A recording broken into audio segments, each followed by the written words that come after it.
It's really funny. If you get a chance, do a little search on it because James loved it. So this was just horrible news that we found out yesterday. A guy that we feel we made a nice connection with and loved very so much as a guest in our studio from time to time. Richard Lewis passed away. He was, of course, a longtime great stand-up comedian. Starred alongside Larry David in Curb Your Enthusiasm. They were incredibly tight. He passed away yesterday at his Los Angeles home. Apparently, he had a heart attack from the story that I read. He was 76 years old. He had been diagnosed with Parkinson's disease. He made that announcement last year. And he said things were, he was doing well, but... In fact, we have some audience we'll play in a little bit. But yeah, in fact, we kind of got the perception that obviously it was a long battle ahead of him, right? But that things were taking a turn and it was being managed. Yep. And so when this news came, it came out of left field. Yeah, he was retiring from stand-up. So we'll play that clip of him, Casey, if we have that over. Do you remember retiring from stand-up? Yeah. All right, let's play that real quick. Here we go. Dude, I got to tell you, I just spent about a week with family.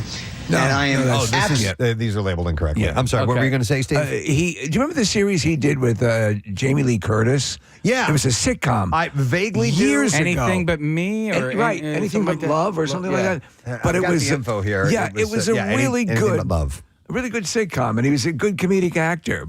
And it was actually during that sitcom became kind of a heartthrob. Yeah. Well, let's play through these clips and we'll figure out what they are. They're not labeled properly, so I don't know what we're going to get. That first one is a clip from his one of his early Showtime specials that caught everyone's attention. But let's see if this is it. Okay, I don't know how these are labeled, so here we go. Thank you very much. Congratulations. All right, this is from Curb. Curb Your Enthusiasm, yes. Okay. And he's having, he is showing his art to his friends for the first time. All right, and Larry is one of his friends. All right, here we go. To buy any of them, I never showed you my paintings at home because I knew you would just mock me and destroy me. So anyway, big night for me. This is quite a display here. Do you understand any of it? No, it's very confusing. If you don't understand, I don't think you do either. Let me show you one painting I just sold. Yeah.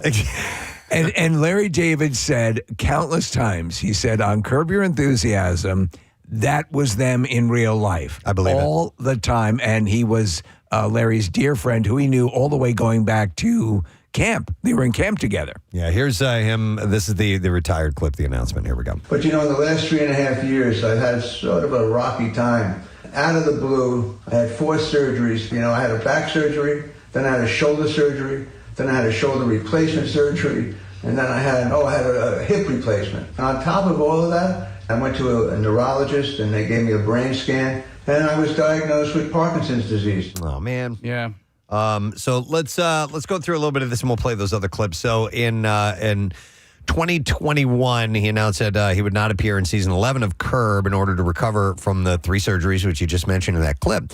But he surprised viewers by returning to set for one season 11 episode. He told Variety at the time, when I walked in and they applauded, I felt like $1 million. He said, Larry doesn't like to hug, and he hugged me and told me how happy he was after we shot our scene.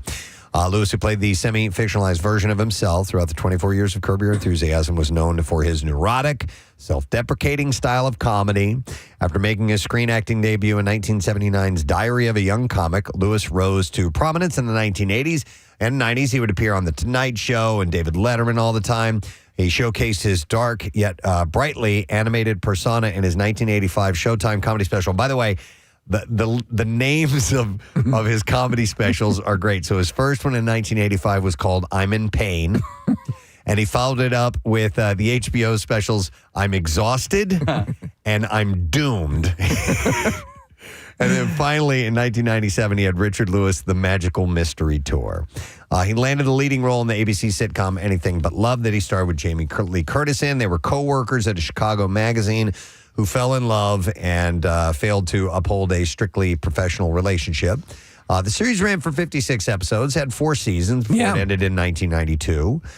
He landed other 90s sitcom roles in the short-lived Daddy Dearest that starred Don Rickles and Hiller and Diller with Kevin Nealon. He had film roles as well. 1993 comedy Robin Hood, Men in Tights. He was great in that. That movie wasn't very good. But he stands out. He's very funny as the king. Yep. And he was also in Leaving Las Vegas, 1995. I only saw that movie one time, so I don't remember. And he's really good in him it. in it. He had his own, obviously, he had his own, alcoholism battle. Yeah, in fact, he was in something called movie Drunks, which had an ensemble cast with Faye Dunaway, George Martin, Parker Posey, Howard Rollins, Spalding Gray, and Diane Wiest. He played a struggling alcoholic and a drug addict in that. It's pretty amazing. And throughout his career, he has been candid about his own battle with drugs and alcohol and referenced his recovery with struggles with depression and anxiety in his comedy. He was formerly a user of cocaine and crystal meth, but he said his decision to get sober was partly inspired by John Candy's death in 1994. In 2021, upon returning to Curb, after various health struggles, he told Variety, "I've devoted my life to comedy and my sobriety the last almost 27 years. I'm overwhelmed with joy right now. I never learned how to keep joy in my head for more than a minute, but I'm breaking all records for my life today." Larry David said of his longtime co-star and friend, "Richard and I were born 3 days apart in the same hospital. And for most of my life, he's been like a brother to me. He had that rare combination of being the funniest person and also the sweetest." And he said, but listen, they said, "But today he made me sob, and for that, I'll never forgive him." Oh, my God. Right? Wow. Survived by his wife, Joyce Lipinski. Didn't have any kids, but I just loved every time he came by. So I've seen Just him, the best. seeing him perform years ago, I fell in love with his style. He was the first comedian I ever saw. He came out and would do it quite frequently. He came out with a legal pad and would set it down, and he would start going. And in many ways, he reminds me of Todd Glass, that it's sort of a meta performance where he's commenting on his own performance, and it was always, but that mind, that sad sack sort of presentation, but that was so brilliant. And cutting as well. Cutting. And I do not at all want to make his passing about me, but there was a moment in our studios right here where he called me a moron on it. And it was because I'd asked a relatively stupid question, and he caught me on it. But it was Steve. It was a wink and a nod. Yeah. And Oh, it was so lovely. touching. And then we took a picture. He fist bumped me like right afterwards. Yeah. But just to have Richard Lewis call me a moron, quite frankly, it's a career highlight. Yeah, no, I know what you mean. Let's play a couple more clips. He would use the phrase "from hell." And kind of coined that phrase, and people use it regularly. Restaurant from hell. Yeah. So, and he'd just keep applying it. And he would do it on many of his late night appearances, and it sort of became a sore point that he never got the acknowledgement. The credit, yeah. Here's him. I popularized the phrase back in the 70s and 80s when I did about 50 or 60 David Letterman shows, and I chose that metaphor, and I was I was an active alcoholic, so I never took responsibility for my actions. So it was like, oh, I just came from a wedding from hell, or a family reunion from hell, because I always felt like I'm the victim. So I used that all the time. And then he gets recognized. For Yes, the phrase. yeah, the book of quotations. All right, I'll move that. Sorry. There we go. But then I got bummed out because I saw it in ads, like in movie ads, "Boys from Hell." I said, this is starting to bug me, because they're starting to market it.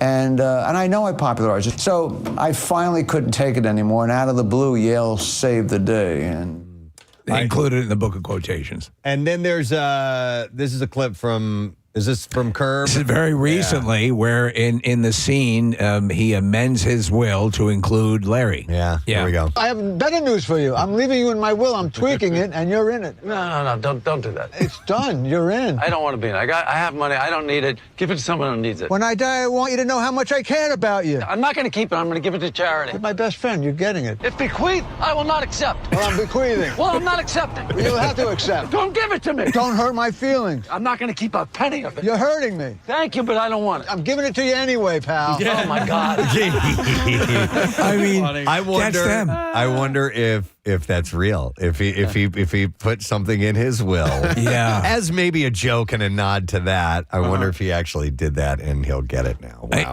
Those scripts are traditionally like there's sort of a description of what you're going to do, and then for people who maybe not as adroit as improv, but Larry David and everyone would talk about Richard Lewis was a whole other level of, you put one word on the script and he could generate a whole monologue. So sad. Yes. I just was hoping that we'd get him in here another time or two, but boy, did he give us a lot of entertainment. So sad news of his passing.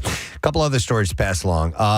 My other wife, actor Rebecca Ferguson, has said that she once refused to work with a co-star who screamed at her on set and left her in tears. She was on a podcast talking about it. She said she once worked with, quote, an absolute idiot of a co-star.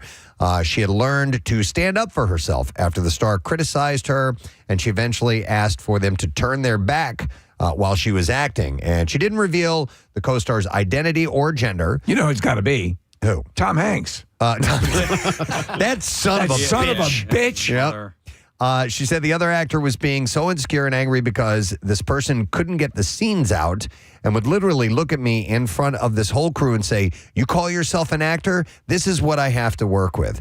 And she said she felt so scared about the confrontation, which saw her being screamed at. Ultimately, she said she called them out on their behavior. She said because this person was number one on the call sheet, there was no safety net for me, so no one had my back. She said that she told the individual to, quote, get off my set, and said to them, I'm going to work towards a tennis ball. I never want to see you again. When producers told her that the star had to be allowed on set as they were number one, Ferguson instead requested to act with the back of her co-star's head. And she said, I thought that I shouldn't have to be that way. And I remember going to the director and saying, what's happening? The director said, you're right. I'm not taking care of everyone else. I'm trying to fluff this person because it's so unstable.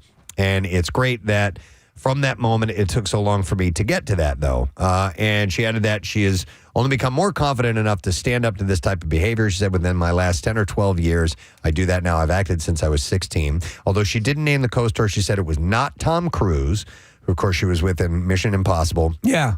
And it was not Hugh Jackman, who, of course, was in The Greatest Showman. She said, doesn't matter who it is. I'm going to try not to give this away. But I love this. Dwayne Johnson commented on this. Right. They were together in the movie Hercules, and he replied to a video clip of the interview writing, hate saying this, but love seeing her stand up to it. Rebecca was my guardian angel sent from heaven on our set. I love that woman, and I'd like to find out who did this. What if that was a defensive move by Dwayne Johnson, who was the one who did it? I love the fact that you have Dwayne Johnson, who is in so many words saying, I'll kick their ass, which is fantastic. Because there's a list of that they had a potential. I don't think it was Chris Hemsworth and other, I don't think so. But it kind of leaves it open-ended. I didn't look at the list, so I don't know. I mean, I know. because people have been, part of the thing is, Preston, people have been running to our IMDb to try to determine which actor would be most inclined, or who they feel would be most inclined to be a prick. Yeah. Why did we have her here? Was it a Mission Impossible I think movie? it might have been. I don't. She was awesome. And by the way, I know, Nick, you're a fan of the Greatest Showman. And she's great in that as well. In what? The Greatest Showman. Oh, yeah. I love, well, actually, I like the music of that movie better than the actual movie. It's a good movie, but the soundtrack to it is phenomenal. But her in particular, and that relationship, really good. quasi-relationship she has with Barnum. I bet it would be something earlier in her career, but that's just a guess. Well, she had said that she is in the last 10 or 12 years, she's learned to stand up for herself. So it would have followed that timeline. Probably. Did she mention you in the picture you took with her? Of course she did. I left that out. I thought it'd be a little self-serving. Yeah. No, I was very smitten with her when she came by here. All right, what else we have here for you? Oscars producers confirmed yesterday that all 5 nominees for Best Original Song will be performed at the ceremony. So Billie Eilish and Phineas will play What Was I Made For from Barbie. Becky G will sing The Fire Inside from Flamin' Hot. John Batiste will perform It Never Went Away from American Fiction. Scott George and the Osage Singers will play, I don't know how to pronounce this, Wasazay, which is a song for my people from Killers of the Flower Moon. And then Ryan Gosling will perform I'm Just Ken from Barbie. We had mentioned that the other day. The ceremony is set for March 10th. It'll be broadcast on ABC. Oppenheimer leads all the nominations. I'll tell you what, and I think Billie Eilish is super talented, but that is you talk about how her breathy singing. Yes. That particular song is the breathiest. Is it? I mean, she performed it, I think it was at the Golden Globes, and I mean, it was like, wow. Yeah. Maybe this is not a in front of an audience song. She did. Did she do it at Saturday Night Live? Because I remember watching at one point, and she was like, she was like, In case I had the same takeaway. Is like, is she okay? Yeah, I like her too, but some of it is a little sedate. And yeah. But I mean, I'd be weird to see this performed on the global stage for the Oscars. Maybe Will Smith will get up and smack her. Just got to wake her up a little bit. Wake her up. Yeah. Wake up!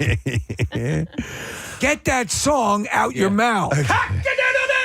All right, it's official. I know you guys have been standing by for this, but Carmen Electra is officially changed her name. Oh. And she is now Carmen Electra. That's now Rupert Grinch. That's not her real name.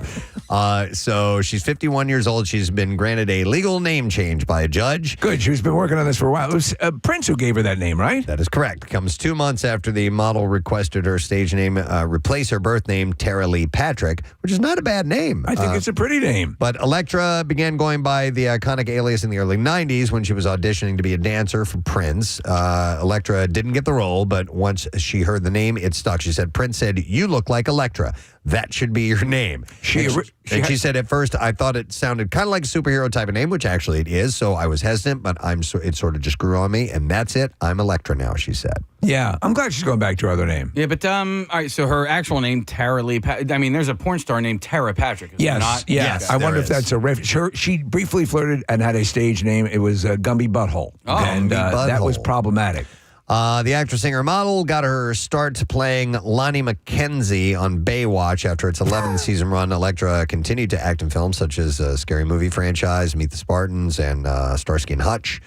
Most recently, she started an OnlyFans account, telling people in September last year that she enjoyed the creativity that it came with as well. You know what? She was actually pretty good in some of those spoof movies that she was in. Oh, she was great in Starsky and Hutch. Yeah, I enjoyed that. Her and Amy Smart were a team in that. So, Bill Skarsgård resurrects from the dead to avenge the murder of his true love in the first look photos of Rupert Sanders' The Crow.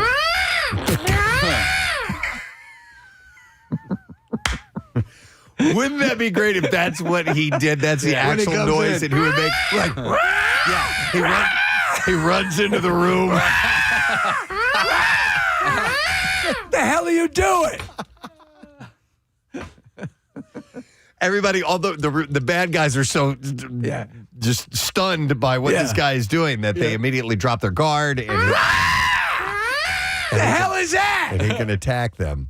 It's a remake of the James O'Barr original graphic novel. Per the synopsis, it says, when the demons of Shelley Webster, played by Fakah Twigs. Oh, my God.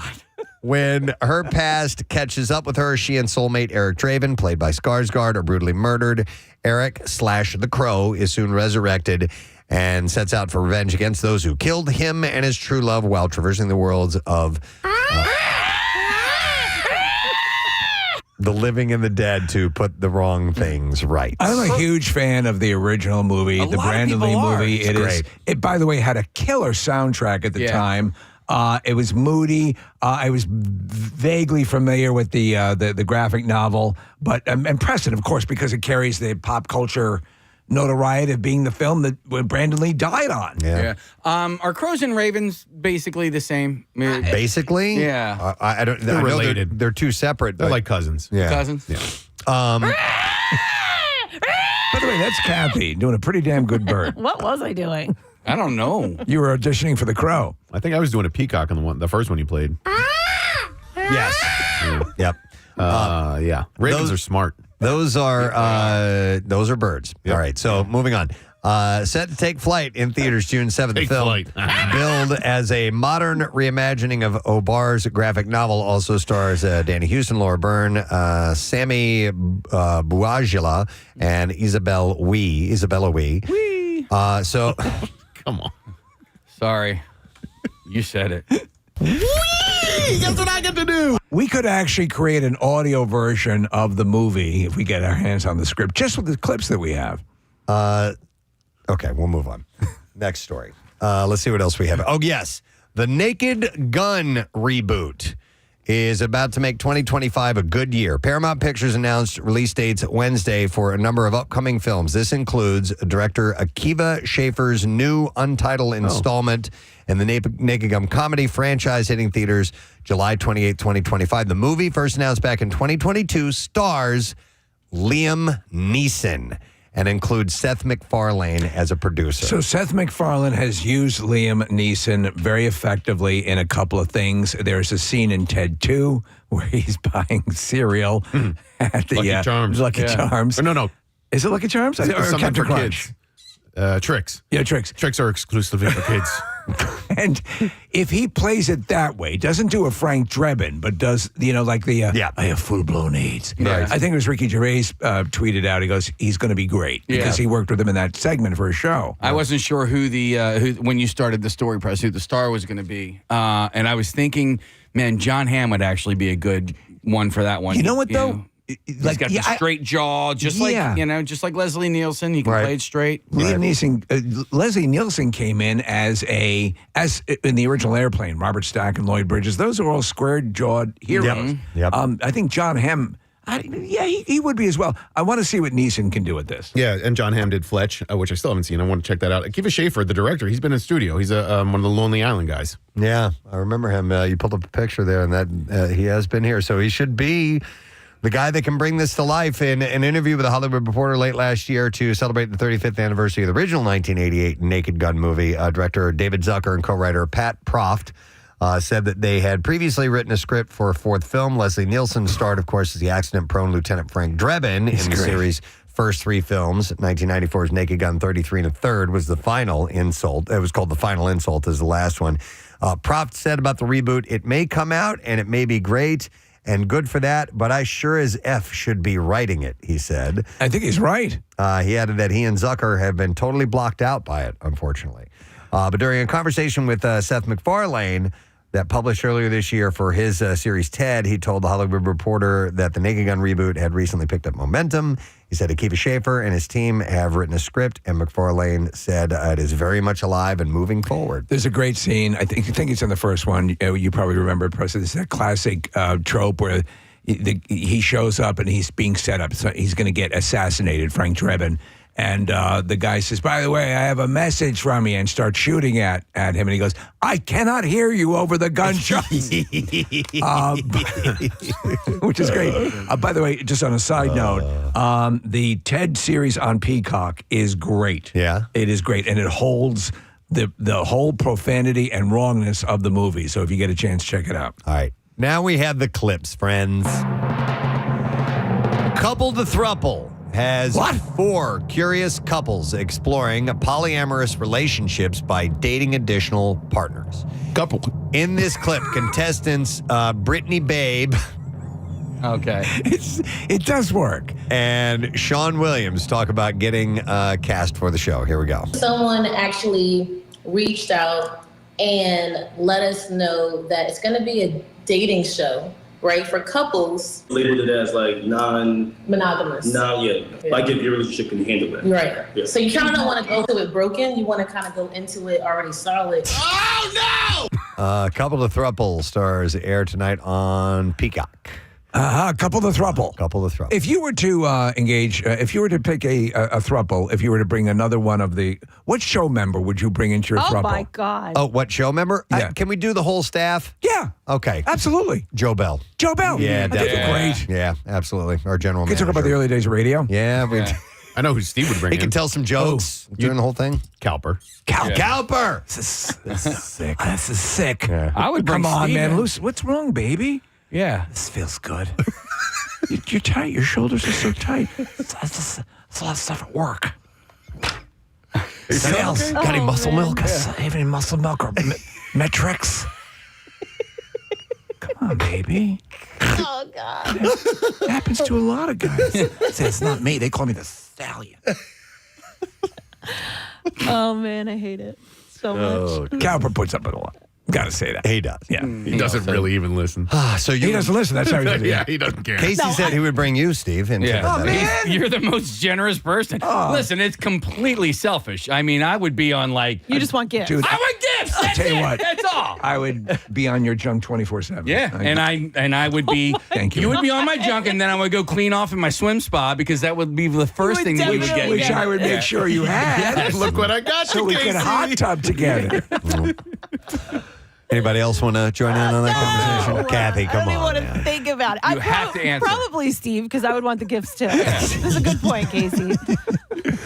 And there's not any cleanup, Kathy. Like if you had Oh my to. God. Oh my God, that's right. Steve doesn't have a prostate. Semen. Yeah. Steve does not have a prostate. Spick and span.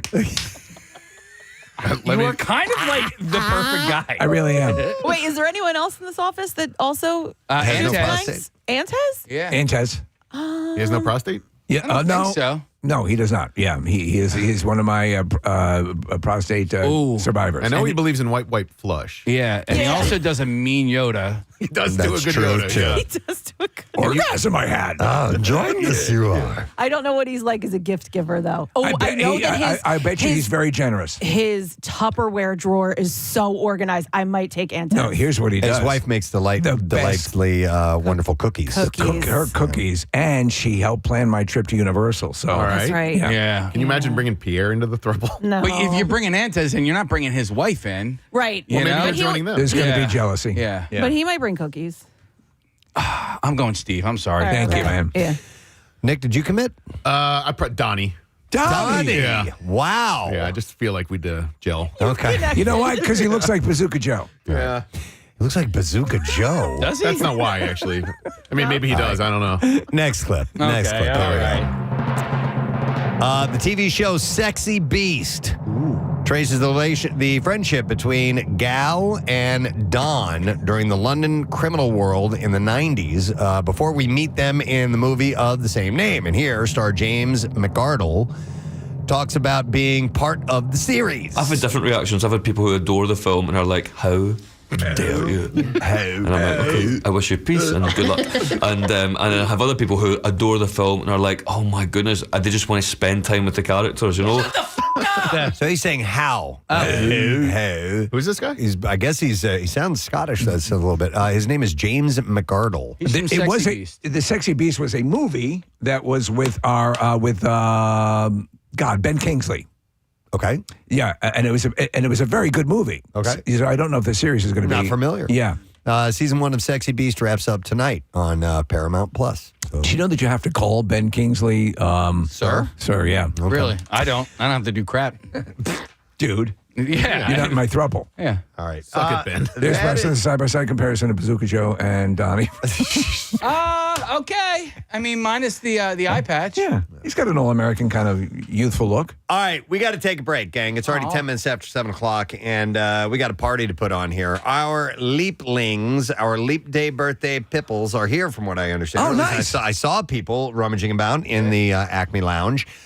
We are going to have some live music this morning. Yep. We're going to have some live animals this morning. Yep. And we're going to have some appropriate food and some games and things, because these people are celebrating just not many birthdays. They're still youngins. They have a lot of birthdays to make up for because it's just the luck of the draw or the lack of luck of the draw, and we're going to make good on this. Yep, so we're going to take a break, and we'll dive into that in just a moment or two, so please stay with us through the course of this morning. We'll be right back. Preston and Steve on 93.3 WM.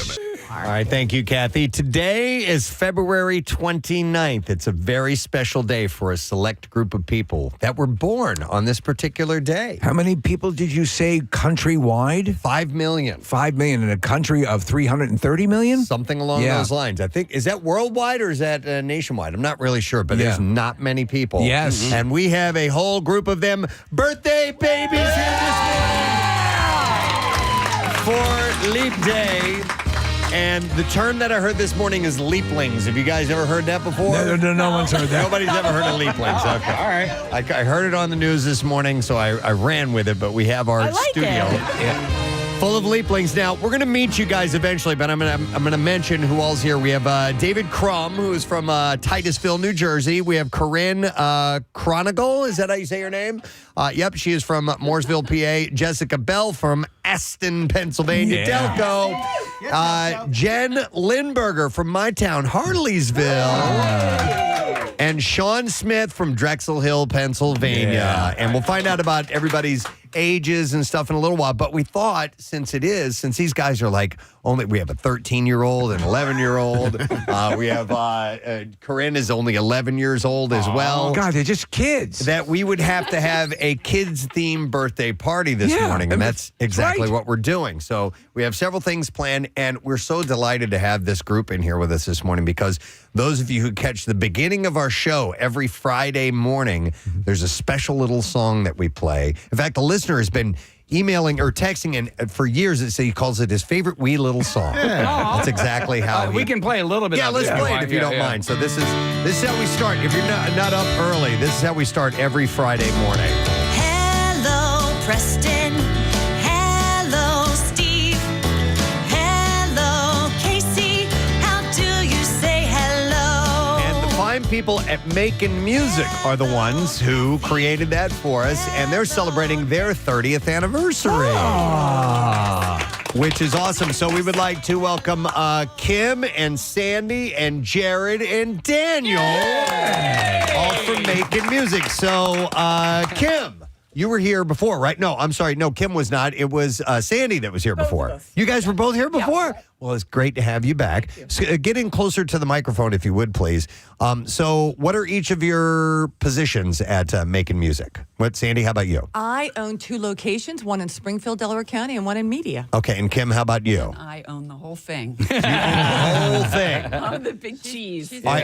Who was singing that particular song? Do you know? That was one of our teachers. Oh, really? Yep, Okay, yep. and does she work there anymore? No. Oh, man, we got to get her in sometime. Gone, yeah. Who at the end who says, hello, Steve? Hello, Steve. There you go. Awesome. Very nice. Everyone comments upon that. All right, are you Jared or Daniel? I'm Jared. This is Jared, and then we have Daniel over here. Hello. And they both play guitar, so they're, were you the guys that were playing on that version? Was that you, Jared? Or That was me. Okay, nice. I mean, this is like, I remember taking my son to Making Music and singing this song when he was a kid. So, like, when you guys did that song for us, the same as when we had the Wiggles in the studio. I was like, oh my God, this is so great. It's like a foundational thing for a kids party, Totally, right? yes, absolutely. But for us, it wasn't a kids party. Although we did have a birthday party at your Aston location. I guess at your home base or whatever. Yes. But no, for us it was a weekly thing. You know, we signed up for it. Oh, And yes, I don't same, remember. yes. I don't remember. Really? I didn't realize that. Yeah, I don't remember how long the course was. Let's say It it was was like classes. 8 weeks or something like that. But and it was in like some like church lounge or something like right that. in Springfield. Yeah. Well, but ours was like do you own all of them? Like it used to be a Making Music location. It's no longer there. My it's location. licensed, so people get the license for it. curriculum from me, and So we do all the singing, and then they go and do And their Steve, class. You're we- teaching music and you're doing all Yes. of that. And Yeah. appreciation, music Yes, appreciation. exactly. Wow. Exactly. And then we you- would go when Jace was very little. I mean, he was a baby. He was 1, 2 maybe, and we would go. Yeah, it's preschool. Sit in the Making Music room, and they would give the kids things to play with. Music You instruments. guys need and- to come and check out a class. Yes. Yeah. And then not only Casey's that, been to many classes. I have. But you would also get a CD, right? So then you play.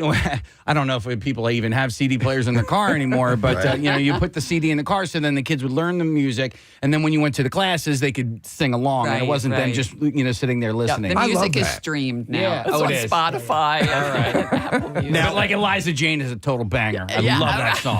Would you do anything special when kids would have their birthdays or when people have birthday parties? Okay, yes. so you have specific songs or anything like that for Happy birthdays? birthday. I know that one. How'd You you don't guys have. find that one? I mean, we could get a standard happy birthday, but is there something else, like a novelty song you sing for the kids, like what you did for us?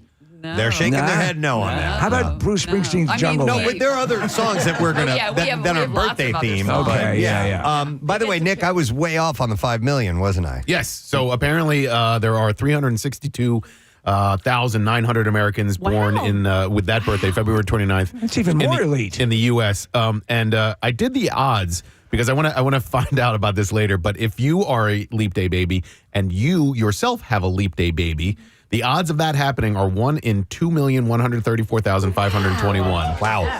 And Jess, who is here, has a leap year baby as well. How crazy. Who is turning 1-year-old today. 31, yeah. So she actually has lived for 4 years. Wow. But has That's the insane. first okay. birthday. Come over here, Jess. Nice to meet you, by the way. Hi. So that must have blown your Yeah, he mind. was a couple weeks early. What kind of crazy rhythm method were you practicing? Just to nail it on It the was day. pretty quick. Yeah. When you were expecting, did you look at the calendar and go, maybe? No, a lot of people thought he was due March 16th. A lot of people thought, hey, watch him be leap year. I'm like, no, he needs to bake. Right. He needs to bake a little bit more. And then my water broke on the night of the 28th. It's crazy. Yeah. He came in early in the morning. Has the news been all over you? Have you been doing interviews or anything like that? You guys No. are I'm only taking them from you. There you go. That's There you go. exclusive. Yeah. Exclusive interview. WMR. Because that's got to be extremely rare. I'm sure there are other people it's happened to, but that is that's a super rare occurrence. You became even more exclusive from the beginning of the break. It was 5 million down to 300,000. So, yeah. Do you have any other kids? No, it's just him. That's him. Yeah, Okay. He was my 40th birthday Hey, present. now, if you couldn't my nail husband enough, can't, Can't he's do like, it. that's the best present. Yeah, if you can't nail another leap year, baby, what's the purpose, right? yeah, exactly. Nice. Should have tried this year. All right, well that's cool. Good for you, and thank you Thank for you. being here Thank this you so morning. much. All right, so we're gonna sing some songs Yay! this morning with our friends at Making Music. Yay! What? How do you when you guys are talking to the kids? What? Give us pretend these are children. Yes, in front of you. Hey, everybody. You get on the mic a little more, guys. You got to get close to the microphone, guys. Yeah, Voice yeah. goes up an octave. Hey, everybody. How are you? So good to see you this morning. And do you do the hello song? Is that Every week. Yep. okay?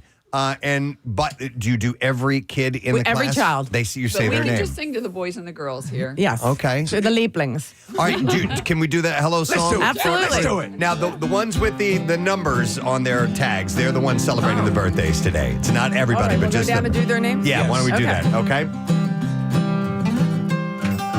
Hello, Corinne. Hello, Tracy. Hello, Jen. How do you say hello? Can you give me a wave? Hi, Jess. Hello, Jess. Hello, Lindsay. Hi, Dave. Hello, Dave. How do you say hello? Hello, Julie. Hello, Julie. Hello, Bridget. Hello, Leaplings. How do you say hello?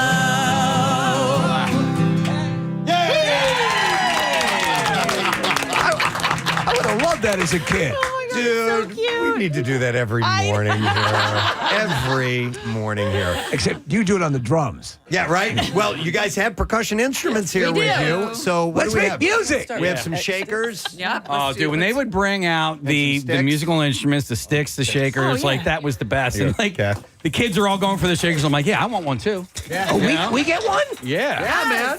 Ooh. Do I want to? What do you want, stick or a shaker?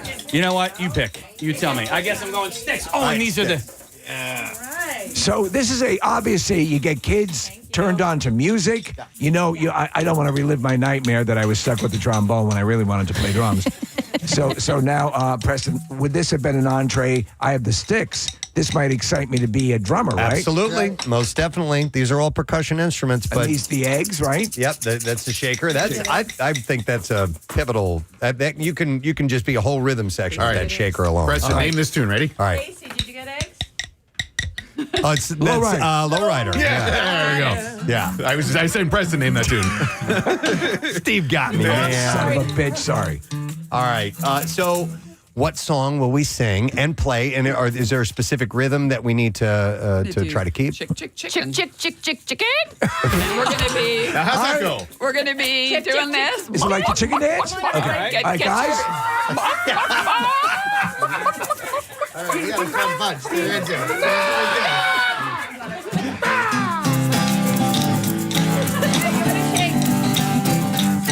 Chick, chick, chick, chick, chicken. Lay a little egg for me. Oh yeah. Chick, chick, chick, chick, chicken. I want one for my tea. I haven't had an egg since breakfast, and now it's 3:30. Oh, chick, chick, chick, chick, chicken. Lay a little egg for me. All right, scramble those eggs. All right. La la la la la la la la la la la. Everybody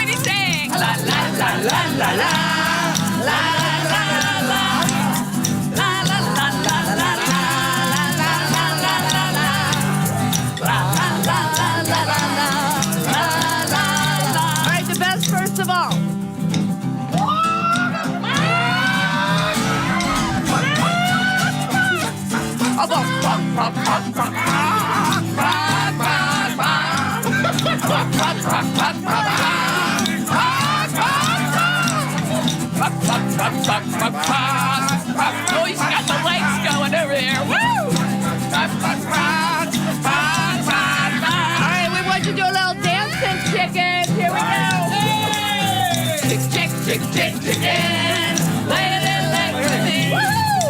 Chick, chick, chick, chick, chicken. I want one for my tea. 'Cause I haven't had an egg since breakfast. Now it's 3:30. Chick, chick, chick, chick, chicken. Lay a little egg for, lay a little egg for, lay a little egg for me. Big ending.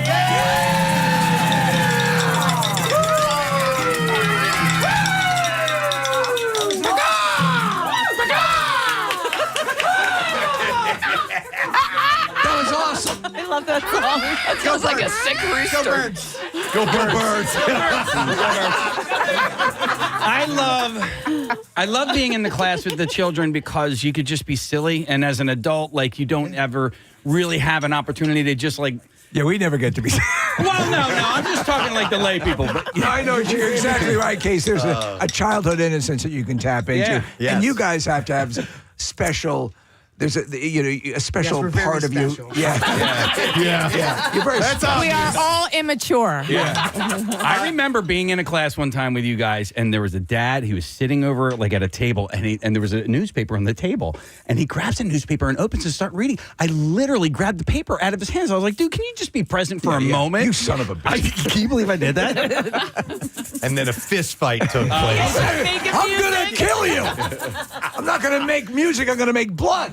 Jared and Dan are guitarists here. Do you guys play in any bands or anything outside of making music? Yeah, we both play in numerous bands. Oh, really? So I play with a band called Cosmic Guilt. It's Okay. a death metal band, right? I like that. I like that name. Psychedelic folk. I just wonder if they stumble in like hungover from a gig the night before, like, chick. Yeah, what are you doing here? I need some Advil. Hey, and then Jared, our friend Meredith, you guys all know Meredith brings our comedians Yes, in. yeah. Her son does rock band with you. Is that right? Wait. So I'm Jared. That's Oh, Dan. you're Dan. Jared. Okay, yeah. So she does rock band. Yeah. Matthew does rock band with you. Oh, nice. Kind of cool, yeah. Yeah. Yeah, The rock band Jared stuff is owns Rockdale awesome. Music. Yeah. So I've got that merch on, I think. Okay. Hey, Jared, I have a question for you. Yes. Is it easier to teach kids who are willing to learn or adults who are stubborn and set in their ways? No, I mean, like, when you teach a kid, it just seems to me like that's the time to pick up an instrument. Do you teach adults as well? Yeah, no, and I think the biggest thing is that you're into it and you're passionate about it. Like you said, like that's like any educator, music educator's job is first get you excited about playing music. If we do that, then it's easy. The rest of the job's easy. I wonder if in this day and age, you're distracted by everything, and we talk about electronics and screen time and so on and so forth, to actually get and physically hold instruments and stuff and get them at this age. Yeah. I've contended for the longest time, you get somebody involved in music. Now, I didn't have that thing. I wanted, Sounds like you want to come over and play some drums. Yeah. Come on over. They gave me a trombone. And no, but so yeah, I think you just end up benefiting throughout your life if you have an early introduction to music. So this is great, and the chicken thing was awesome. By the way, I got on our YouTube page. I'm looking at the comments on there. Somebody wrote in, "I just opened this live feed. What the hell is going on?" All right, for those who are just joining, it's today's Leap Day. Yes, and these poor people. These poor Leap Day babies only get to celebrate an actual birthday once every 4 years. Yeah, it's not fair. So we have these adults that have come in. And by the way, this whole event is sponsored by our friends at Live Casino and Hotel Philadelphia. And you know what? Should I mention this now? Yeah, why not? All right, I'm going to mention this. Each one of our birthday celebrants this morning gets a birthday gift from our friends at Live Casino and Hotel Philadelphia. They're going to set you up with an overnight stay there as a birthday gift for you guys. Isn't that awesome? Do you guys at the school, do you have gambling as well? Yeah. Hey, Press, you had asked about whether these gentlemen were in a band. We never got to find out if Daniel is in a band or not. Well, I run the Making Music location in Westchester. Okay. And I'm like you, Preston. I'm a drummer in several regional bands. Oh, really? Yeah, we're pretty steady doing. So guitar's just a side fun thing that you do, or pure fun? Yeah. Oh, that's awesome. Man. Yeah. Do either one of you guys have kids? I have two. You got two kids? How old are they? So I'm no stranger to an all-nighter. And I'm morning radio. How old are your kids? 3 and 7. All right, so they would fall right in line. perfect age. What are the ages for making music generally? Birth through about 5. Through about 5, and okay. then we do camps. Jared actually runs the Making Music camps. And what are they like? Kids until... What yeah, age? That's 4 to 7 for our summer camp programs, and we're doing arts and crafts and music and cool. And Are you guys are you hiring for the summer? Are you looking for new musicians? No, seriously. Like we have listeners that would love to do this type of thing. So anybody know? We're always looking for people who are good at playing music and being around kids. I'm always interested. We always so need send teachers. them. Yeah, we always need need good people. So. Question, and the website, Making Music, is it spelled makingmusic.com, M-A-K-E-N? No, I spelled that wrong. It's M-A-K-I-N. Sorry. No G. M-A-K-I-N music.com, and that's it. Oh, man, so I much have to fun. be able to learn the chicken song, though, Nick. Yes, that's right. Yes. One skill. Do you guys still do Eliza Jane by any chance? We do. Can we hear a little Can we bit? wanna hear it? I love it. It's Casey's favorite. Yeah. All right, and are we playing with this or what? Sticks. Sticks, everyone.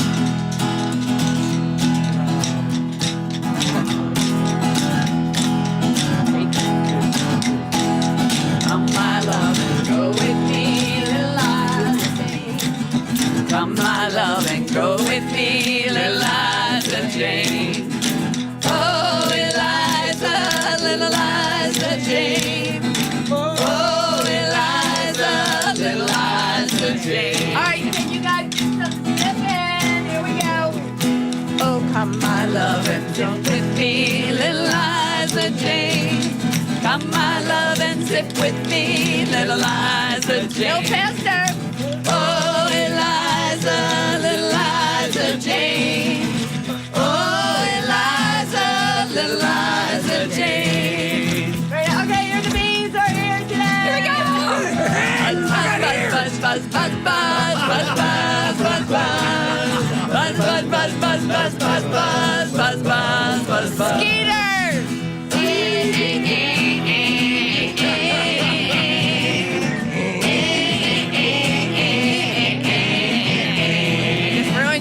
Your cool reputation. Yeah, right. All right, get your fiddle out, everybody.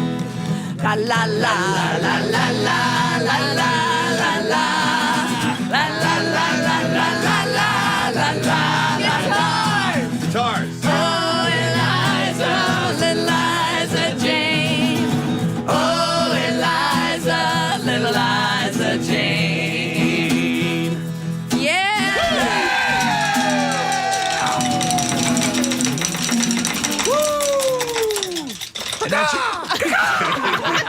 I like the chicken. That was my favorite. That was great. That was definitely my favorite. Are we doing the chicken song again?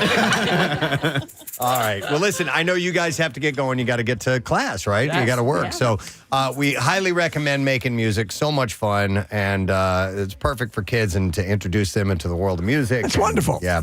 And we're so happy. Listen, you guys gave us an awesome song that we play every single Friday. Yeah. I don't know how many years ago. Any idea how many years ago you recorded it? 8 years ago. No, we recorded that 30 years ago. Yeah. But, No, I mean, the original song, but how many years ago? 6 or 7 years ago, we've been playing that thing every week. Friday. Yeah. And it is not Friday without Maybe playing you that should song. try the chicken song. If you can record We'll come out live. We'll come and do it live every Friday. record a fresh, all right, every Friday. No, record a fresh version and mention the Preston and Steve show in the chicken song. We'll put it in the rotation. Preston, There we go. do a version of the chicken song as the news intro. Right? Wouldn't that be great?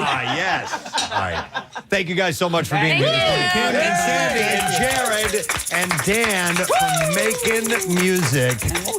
And so happy that they could be here. And yes, our leaplings, our leap year babies in the studio this morning. So we're gonna meet everybody and find out a little bit more. But we're just getting started. We have some games we're gonna play. Oh, I smell food. And yes, Wilson's Secret Sauce has supplied our food this morning. And I think oh my God. There's a cow in the green room. The cow is here. Oh my God, the cow is here. A living, breathing cow is in our studio. We're going to take a break. Yeah, burgers, anyone? We will be right back. Stay with us on this Leap Day.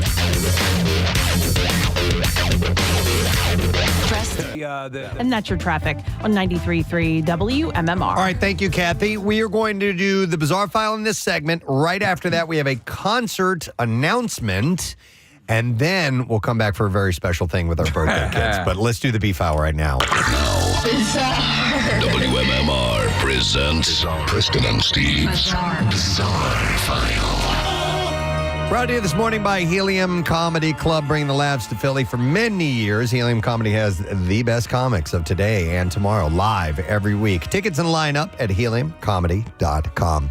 A Miami-Dade woman was arrested for poisoning her boyfriend after he found a bleach tablet in his teacup. Oh, man. Yvette Diaz was arrested Friday and charged with poisoning food or water.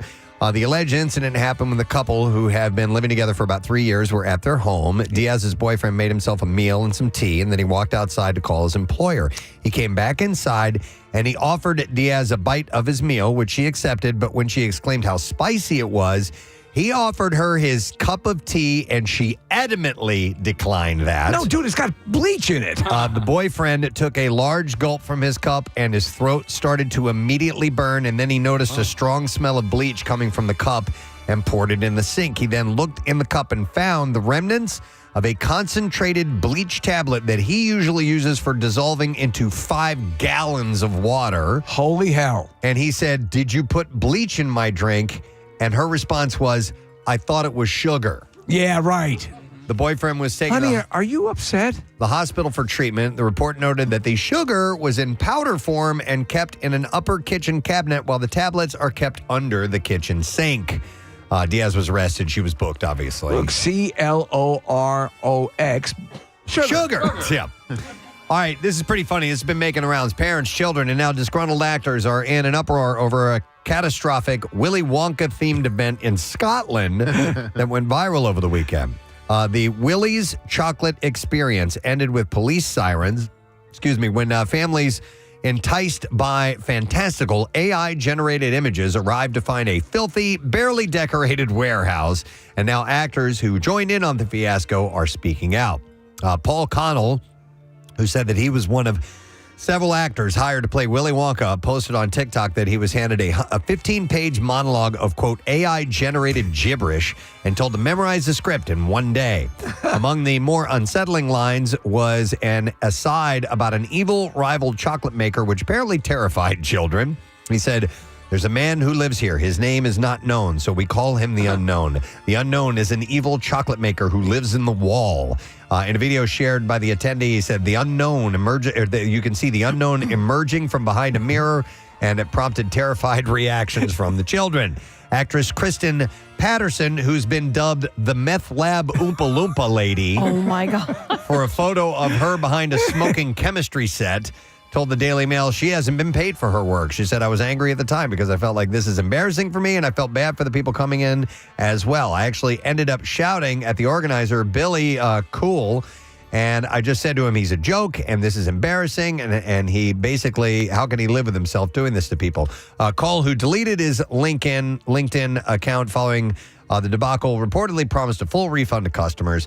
Employees and ticket holders formed a Facebook group to share complaints called the House of Illuminati Scam after the oddly named company that organized the event. To think of the most low-rent presentation you could possibly think of, and it's worse than that. Well, and the advertisement leading into it was this beautiful AI-generated artwork. It looked like this fantastical... It's going to be amazing. Right out of a movie scene. It looks like yeah. a candy cane on like a stand. Yeah, It's horrible. It's pretty funny. So It's magical. Beware. A tourist on Hawaii's Big Island narrowly escaped death over the weekend after his rental Jeep plunged more than 50 feet from a cliff into the ocean. Wow. Yeah, the man, who was not named, miraculously survived with a few scratches and slight hypothermia. The survivor told firefighters that he had driven to a cliff near the island's southernmost point, an area that's off limits to rental vehicles because of the terrain and lack of cell service, and he wanted to watch the sunrise, apparently. This is going to be great. Spear fishermen, who were also waiting for the sun to rise, reportedly witnessed the plunge, saying the vehicle tumbled down amid winds as high as 50 miles per hour, landing on a rock inside the ocean. The driver had its driver's side pinned, so the man had to crawl out the passenger side and then swim against strong ocean currents until the rescue helicopter arrived to save him using a tactical rope. Jesus. If it weren't for the fisherman witnessing the incident and calling 911, the man likely would not have survived the whole thing. So, yeah. Here, have a sip of Clorox. Yeah. All right, here's a story out of Saskatchewan. A man who killed 11 people and injured 17 others died from a cocaine overdose after he was taken into police custody. Wow. Don't know where he got the coke when he was in police custody, but he had enough of it to OD on. Miles Sanderson had been on the run for several days when police caught up with him. He went into medical distress during his arrest and was pronounced dead in the hospital. Officials haven't released the details until now. Don't that beat all? Forensic pathologist said there was so much cocaine there, describing the amount found in his body. Dashboard camera video played how at the inquest shows Sanderson's arrest after a high-speed chase. He began to convulse and was given naloxone, which is used for opioid overdoses, Narcan. 3 days before he was captured, he went from home to home, kicking in doors and attacking people. The stabbing rampage raised questions why Sanderson, an ex-convict with 59 convictions and a long history of violence, was out on the street in the first place. So jurors heard that he had asked Mounties during his arrest how many he had killed. He said, "How many bodies did I get?" Man. A detective described the video for jurors, saying Sanderson expressed shock that nobody, quote, even shot me, man. You should have shot me. Yeah, it was your fault. The inquest previously heard how Sanderson was able to evade capture for 3 days and 7 hours after the killings. But you can't be good at everything. The inquest into his death was required under legislation because he died in police custody. All right, and then one final lighter story than that. A Florida woman has been sentenced probation after pulling a live alligator out of her yoga pants. Wait, what?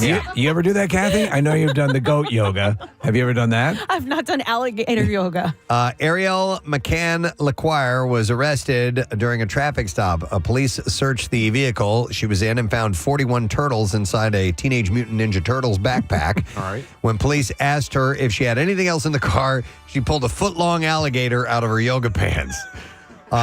She was charged with possessing Thank you. an American alligator. I don't think she douches. Possessing more than one turtle per day and possessing more than one turtle per day. Okay. And transporting more than Florida. one turtle, among other charges. Is it possible that that is a substitute for a tampon? Maybe. It's a foot-long one, so... she pled guilty to illegally possessing wild animals and was sentenced to 6 months probation and community service as well. All right, and there you go. That's what I have in the bizarre. That was a heavy one this morning. All right, we doing our concert announcement now, Chris? All right. You got some music to play for this? I do. Excellent. So this show is going to be taking place Friday, September 6th at the Man. Man's been getting some good shows announced. Yeah, sure has. Tickets will go on sale next Friday, March 8th, 10 a.m. at Ticketmaster. And MMR is excited to announce that Cage the Elephant will be playing. And it is called the Neon Pill Tour. And they'll have special guests Young the Giant and Baker on board. So Friday, September 6th at the Mann Center. Tickets are going to go on sale, like I said, next Friday, March 8th, 10 a.m. via Ticketmaster. And you can win tickets next week with Brent Porsche. So listen to Brent for your opportunity to snag those. And you can also go to WMMR.com for the pre-sale password and another chance to win tickets there, too. So we love those guys. They've been in our studio before. Very nice guys. I'm digging the new song. And it'll be a great show. And I'm excited to say that we will have a chance for one of our leap year babies to win a pair of tickets to that show. Whoa! We're going to be playing a game in a little while for our birthday kids. And we'll see if somebody gets one of those. They're all very excited. Well, just got to make sure that your parents can take you that day. That's right. Check with their schedule. All right, so Cage the Elephant coming to town. It's awesome. Details, WMMR.com. We're going to take a break. And when we come back, ladies and gentlemen, a petting zoo in our studio for our birthday kids. We'll be right back. Stay with us. Preston and Steve. And that's your traffic on 93.3 WMMR. By the way, Steve Wilson brought in all kids' food. So we have hot dogs and chicken fingers. Yes. We're going to have cupcakes. They brought in a cookie, a birthday cookie. I love the big birthday cookie. It's always been one of my favorites. I just You're had like a kid. Yeah. I just had a chili dog. I haven't had a chili dog in ages, so that was yummy. Oh, yeah. You know what I was doing? I was sucking on that chili dog. I should have sucked on the chili dog. I didn't even I'm sorry, Casey. Sucking on a chili dog. Thank you. Sucking on a chili dog. But we wanted to do all little kids' birthday party stuff for these guys this morning, even though they're turning like 11 and 12 years old. We're aiming a little bit lower age-wise, as they just haven't had enough of that in their lives. you Right. know? Again, we say they've been boned out of the real birthday experience. Yeah. And so one of the things that you saw is not as common these days, but still I think is really great for birthday parties, and we'll tell you how you can get done, is a petting zoo. Yes. And, this song is called The Zoo by the Scorpions, by the way. So we have enlisted some help with a couple who are here this morning, and they have brought in their animals with them. We want to welcome from Fluffy En Route Mobile Petting Zoo, Dan and Jess this morning. Hi, Jess. How are you? Good morning, you guys rock. Oh, thank you. Nice to see you. Where are you guys located, by the way? So currently we're located in Moton, Pennsylvania, about 15 minutes outside of Reading. Okay. And how long have you been doing this type of thing? So actually, we are kind of newbies. This is only our second year. We just really, both of us love animals. Oh, that's awesome. And we thought to ourselves, we have all these animals, maybe we should do something instead of just loving on them every day. Oh, that's great. So we decided we really wanted to share them with other people. All right. And what type of property do you live on? Would you call it a farm? So it is a small condo. farm. Yeah, pretty much. It is a small farm. We're on about 6 acres. We're currently looking for a little bit more. We have some very big goals and high hopes to move forward. Okay, well, we've had you bring in some animals this morning. Tell us about this first animal, and we'll let our birthday kids go over and pet, by the way. Yes, absolutely. So this is one of our Flemish giant rabbits. Her name is Pearl. Oh. She Gorgeous, by the way. She is. She's a beautiful bun. She is litter trained, actually. Wow. Yeah. We actually have 7 rabbits, and they do live in the house. But they are all litter trained, just like a cat, except for it's a pine litter versus a kitty litter. Okay. Nick, you had a bunny as a pet for a while. My father did for the longest time, and everyone I know who has them just loves them. Yeah, she was a great bunny, Steve, and she was litter trained as well. But this is by far the largest rabbit I've ever seen in my life. So I would say she's probably our third. We have 2 others. They're called continental German giant rabbits. And they are a little bit bigger than her, actually. Wow.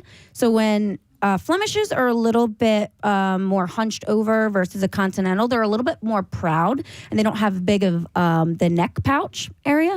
Right. Don't bring that up. It's a sensitive part. Nick, you're right down there by.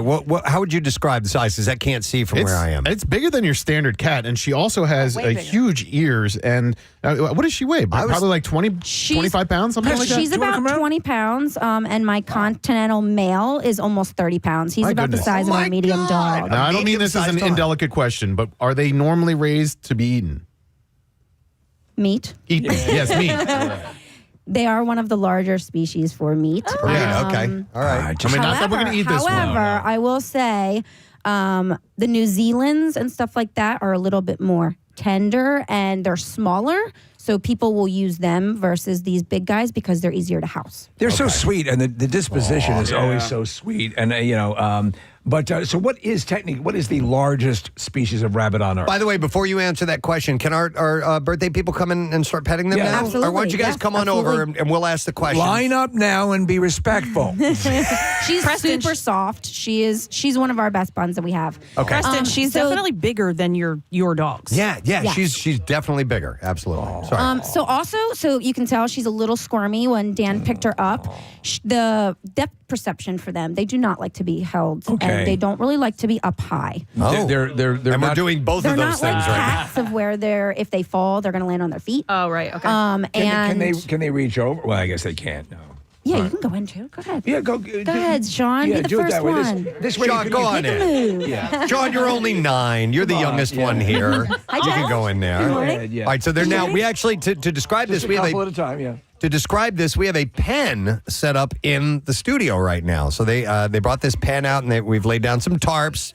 Big ups to and in memory of Bill Weston. We are keeping things nice and tidy in here. I was going to say, thank God it's Chuck and not Bill. Bill definitely would not have allowed this. Yeah, and so they're coming in petting. By the way, when you guys do take this on the road with you, this is the setup that you'll use, the pen. So yeah, depending on your space, some people like kind of love to just let them go wild in the backyard and do their thing, and we're all for that. You know, the freedom for them to run or hop around. But yes, most of the time this is our setup. I got to say, she looks a lot more comfortable now that she's back on the ground. She's kind of pressed up against the fence on the outside of the pen. And she looked a little uncomfortable while being held, but now she's just chilling. She's just hanging out. She's comfortable. She's being pet. Everyone's up. That's why, Nick, they make horrible pilots because of that. They don't like being up high. And also, no opposable thumbs. Yeah, that could be a problem. You can't grab back the to controls. Steve, really quick. Your answer to your question is largest rabbit on Earth. Is the well, not on Earth, but as far as pets, I would say is the continental German So Shepherd. do you happen to know the largest one I on do Earth? not. Okay.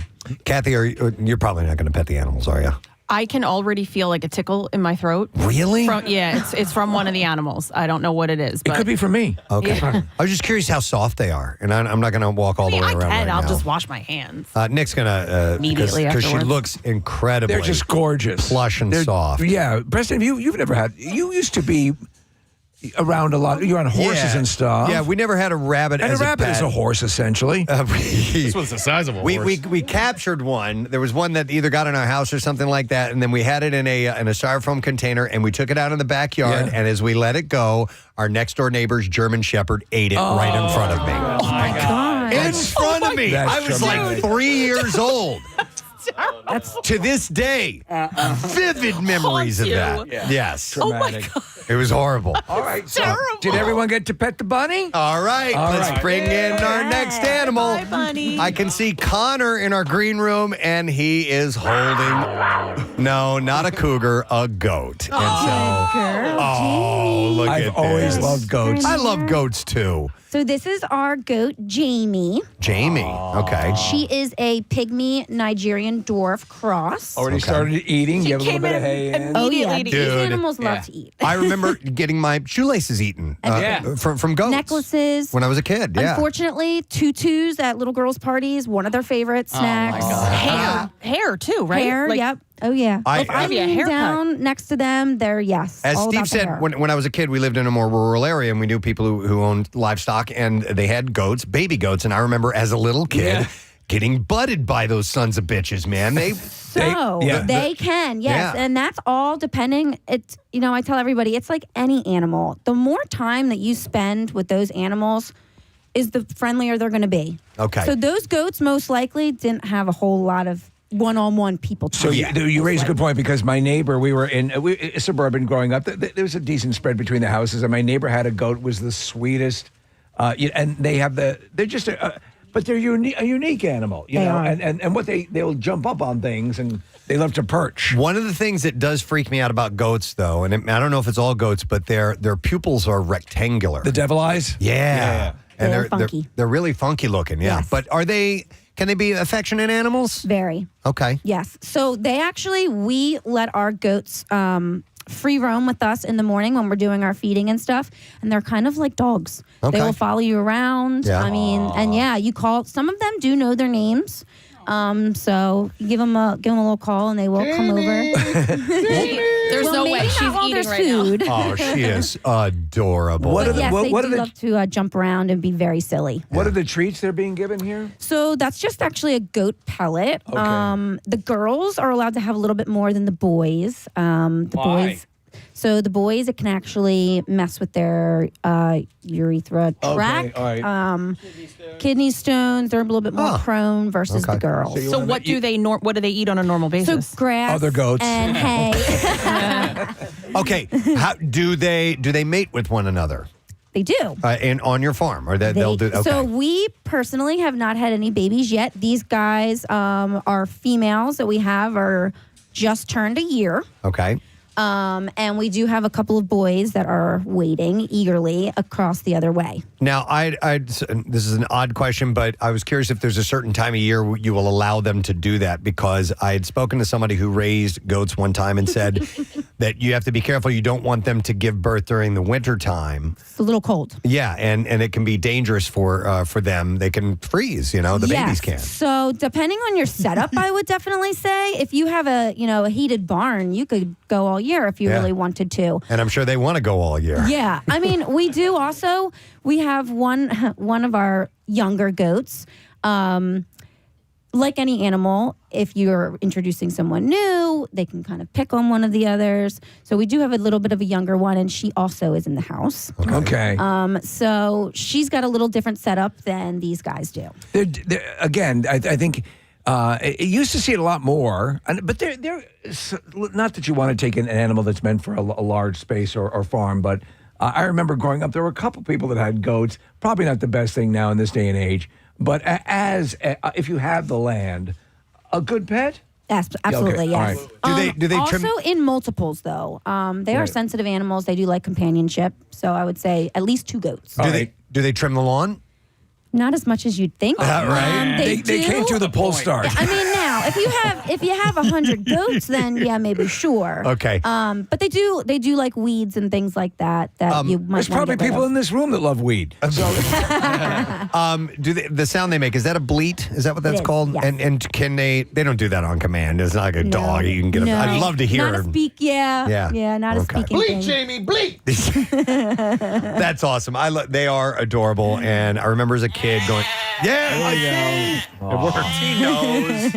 But I remember as a kid going to petting zoos and things like that. And you know what they would give us, Steve? They would give us an ice cream cone. Yes. Filled with feed, and that way you could feed them the whole container. That's true. Yeah, they used to do that at the Philadelphia Zoo. They had a little section that you would they basically I think it's still there. Is it still there? Yeah. They had, basically it looked like a gum machine, and you would put a quarter in there, and you get the little pellets. Yeah. And I love that. And then most of the kids take the cone with all the feed eat in it. No, and immediately turn it upside down, and then there goes what you just bought in 2 seconds. Yeah, So just a quick thing also, if people want to get in touch with you guys, how do they do that? Yeah, so we're on Facebook.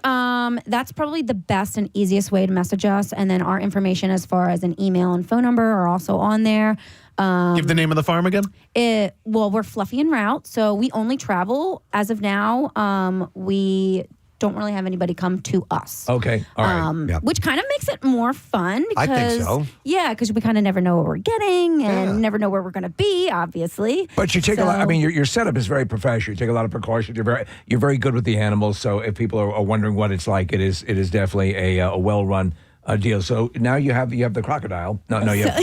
Hang on, Kathy's got a question. We actually don't have any. We don't do snakes. I don't do reptiles. Yes. We do have a bearded dragon, but he's actually a really cool, fun critter. Okay. But other than that, I'm not a huge reptile fan. Okay, you go with what you like. Fluffy is what we're going for. Fluffy. Kathy, you got a question? I was just going to ask, does Connor live on a farm? Like, how does he know how to handle a goat? I know. Pick up a goat? Walking in He and did out with the excellent. He did livestock and just casual as can be. All right, we have another animal So- in. What is this that we have here, Jess? This is Gilbert. He is one of our favorites on the farm. He's a cutie. So I don't know if you guys know anything about pigs. They are very loud. Also, don't really like to be held. His specific breed, he's a mini Juliana. Now, you see the teacup pigs, you see these mini pigs. Yeah. They do not stay this size. Okay. Is He's that- about a year old. Is that the big mistake a lot of people do? They'll get the pigs and not realize that is a moment, that is a snapshot. They always get bigger. Correct. So I would say the 2 biggest mistakes that people make with pigs are A, they do not realize that they get big. They think that they're buying a mini pig and it ends up being a 400-pound pot belly. And the second thing with these guys is one of their most major killers to them is obesity. Okay. Oh, really? So a pig Yes. can literally get too obese. It doesn't know moderation. Yeah. The pig will eat and eat He and will eat and eat. all day long. Okay. Now, pigs are incredibly intelligent. Oh, by the way, birthday kids, come on over. Yes, you can come feed on the over. pigs. Yeah, come meet Gilbert. Meet Gilbert and And feed the Gilbert pig. has a couple little tricks that he'll do as well. Okay, you were going to say, I'm sorry, I didn't mean to So interrupt. that's okay. Pigs are extremely intelligent. He was easier to house train than a puppy. No kidding. Yeah. What, to go outside to go to the He bathroom? goes out with the dogs. He pees, poops outside. He comes back in. He does sleep in a crate at night, and then during the day, he's free roam. Look at him. He's adorable. Look at him wagging his tail. happy. He is so He's very happy. happy. Look at that. It's like a dog. What are the tricks that he does? So he does a little spin. Mostly card tricks. He does a little spin, and I will say this pig sits better than our dogs. Really? Yes, and like Okay. a long sit. Can we see you execute him that? Absolutely. execute Go ahead, that, hon. please? You want to give him a spin? Let's give him a spin. All right, let's see if he'll perform in front of an audience or not.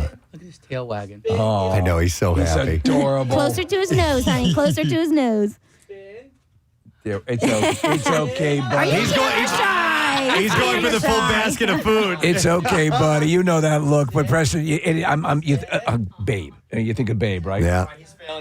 It's okay. He's Yeah, good boy.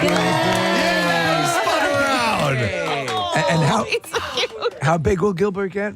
So Gilbert will probably get around between 60 to 75 pounds. Okay, so Full larger, grown. but large, mid-sized. So they dog. get pretty long, actually. okay. We do have all of our pigs have G names.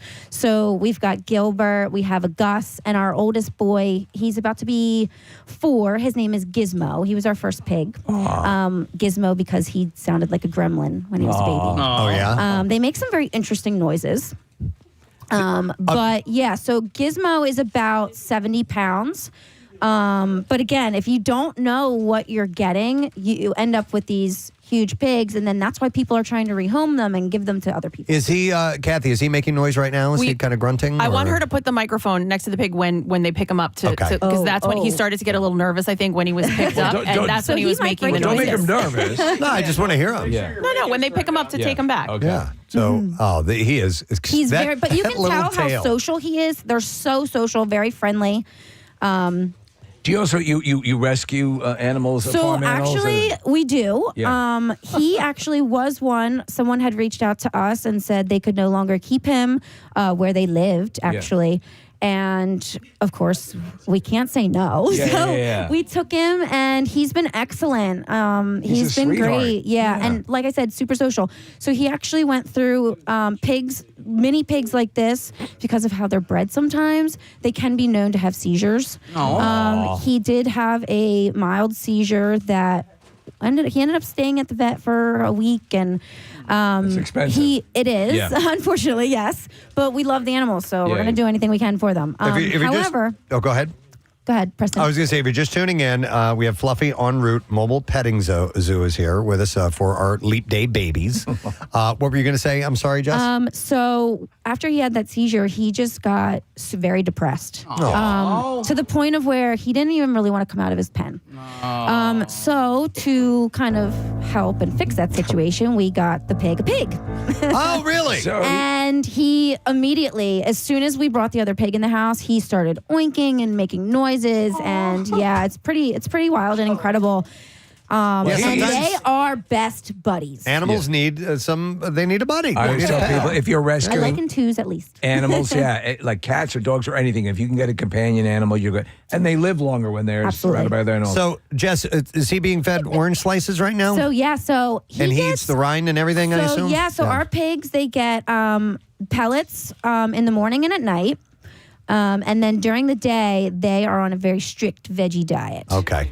So he's got some cherry tomatoes are his favorite. Oh, okay. I was going to ask what the treats That's are. definitely his favorite. And Okay. probably because, as soon as you bite into a cherry tomato, it's like, ooh, good flavor. Juicy. Yeah. Do you grow all the vegetables for them? Some of them, yes, we do. We do like to do our own thing. And actually, our other pig, Gizmo, grew his own last year. Oh, Go that's ahead, cool. right in there. That's okay, you're good. He grew his own last year.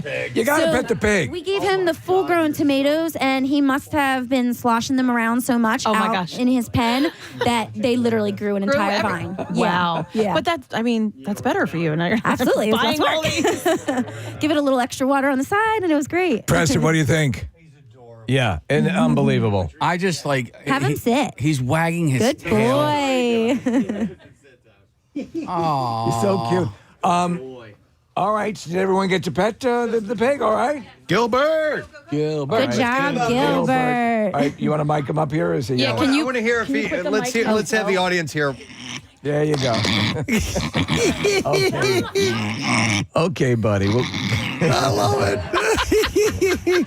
My dog Gilbert. Haley makes that same sound. So I will say that is very mild for him. When I don't know if you've ever heard a pig actually squeal. It's loud. Break your windows. Absolutely. Yeah, absolutely. And will they? When they're squealing, I've seen like them acting that way. Then when they're picked up, will they do that if they're scared or if they just want to get your attention? So most of the time, if they're scared, they will run and they are fast. Yeah, I believe it. Very fast. Gilbert every once in a while does like to play the "You Chase Me" around the yard. Yeah. Okay. Yeah. I don't think it's that fun, but he obviously does. So. Will he fetch anything? We have not done a fetch. Now, Okay. our other pig, he will come up onto things. He's a little bit younger than Gilbert is. All right. Well, next I want to remind you that the animals had to come up in an elevator in our offices somehow or another, I assume. What do we have here, Jess? Okay, so this is one of our favorites. This is Fletcher, and he is named after Fletcher Cox. And what is Fletcher? He is a Scottish Highland cow. We were just talking. This is a mini cow. So he's a micro miniature cow, okay. and the reasoning behind that is he carries a dwarfism gene, and this is as big as he'll get. Okay. So how big weight-wise? What would you say? I would say probably around 250. He has a very robust coat. Yeah. Yes. So they're known. Well, so they are from Scotland originally. So they have that accent. And yes, I would think so. If he could talk, I would definitely think so. And how old is he? He's just under a year. Okay. But not going to get any bigger. And he's from South Dakota. Which is American Scotland. Yep. What are they primarily used for? So they actually, milk and meat is what, originally what they're for. Let's just say they actually carry their milk is a more higher butter fat content than a normal milk. However, they can't produce as much as like a standard dairy cow. Okay. So around the farm, say like where the goat or sheep might eat grass or whatever, they're doing the same thing. Same right? thing, Right. yeah. Yeah, so he actually does better on a hay diet as far as his stool goes. If he gets in too much grass, he's going to be a little runny. Yeah, a little runny. Same with me. Do you milk him? No, we do not. Okay. He's just our pet. You can't milk males. You can't. It's a Can't milk a cat. You can't milk a male cow. I've got nipples, Nick. I was surprised. I went over and pet. What was the cow's name again? Fletcher. I went over and pet Fletcher. Softer than I thought. You think it's really coarse, right? The hair Fletcher- looks coarse. So yes. Fletcher is probably the most spoiled cow on the planet. He does live on our enclosed porch. Really? Yes. And one of the main reasons that we decided to do that is because of the, density of his coat. If he's going to be out in the mud, that's a lot to clean up every time we're going to take him somewhere. And honestly, it's really kind of fun. Every once in a while, we do let him in the house. Is he good in the just kinda house? hang out. He's great. Yeah. I've had him on the couch a few times. But he's very affectionate when he wants to be. And he's been awesome. He'll do anything for a treat. What is his favorite treat? Probably gummies. Gummies. Yes. Like a everyone. Yeah. Every once in a while. Is he more a hybrid or sativa? Every once in a while, he likes a gummy. Hey, oh man, this feels great. So we are using antibacterial soap like crazy here right now, but you guys let these animals In into your your house. bedroom and on your couch and everything. The bedroom is the only sacred room in our house where no animals. the dogs have their own king size and we have our own king size. Oh my God. However, the rest of the house is kind of a free-for-all. No. I It's mean, a zoo. Yeah, awesome. literally. Yeah. Literally, yeah. So, but do you ever have to be concerned about maybe getting ill from getting something from one of the animals? Well, I'll get a little personal with you. The only issue that we have had is when the pigs are babies. Almost 99% of baby pigs will contract mange. Oh, okay. Yep. Now, mange is very contagious. Yeah. to other animals, to us humans. I'm very lucky that none of the other animals contracted it. When we did have a case of it, I was the only one that actually. You got mange. Lucky. And that's because we spend so much time with these animals, and I can't not hold them. Yeah. So you pick them up and you don't really think about it, and that stuff it just goes right through your clothes. It goes through everything. Yeah. So. Unfortunately, that's all the right, worst of man. it. Listen, it's your battle scars from taking care of the animals. Let me Okay. ask you about your services. When you come and you go to a party, how long are you guys there for? What do you have it set So up? it's really, we are basically customer, whatever you guys want us to be. We'll bring all the animals. We do different packages. We actually have, we do a puppy play package with our Great Dane puppies.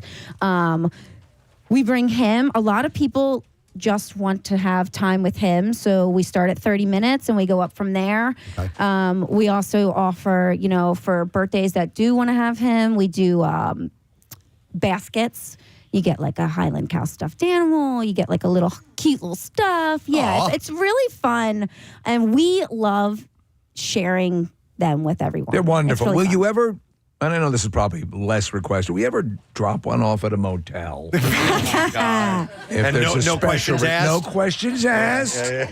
Got a whole bunch of gummies. Oh my God. Hey, how was it getting in the building today and getting in the elevator? Like, at what time did you guys arrive, and were there You other know what? people It coming wasn't in? too bad. We got here around 7:30, and it was pretty easy coming in and out. They just thought We've they were had working worse. for Philadelphia We've had Insurance. worse. And he did okay in the elevator? He did great. Yeah. Yeah, he did great. They said it was that we were doing a costume contest up here, and that this was actually he two did children in a. God damn, that looks good.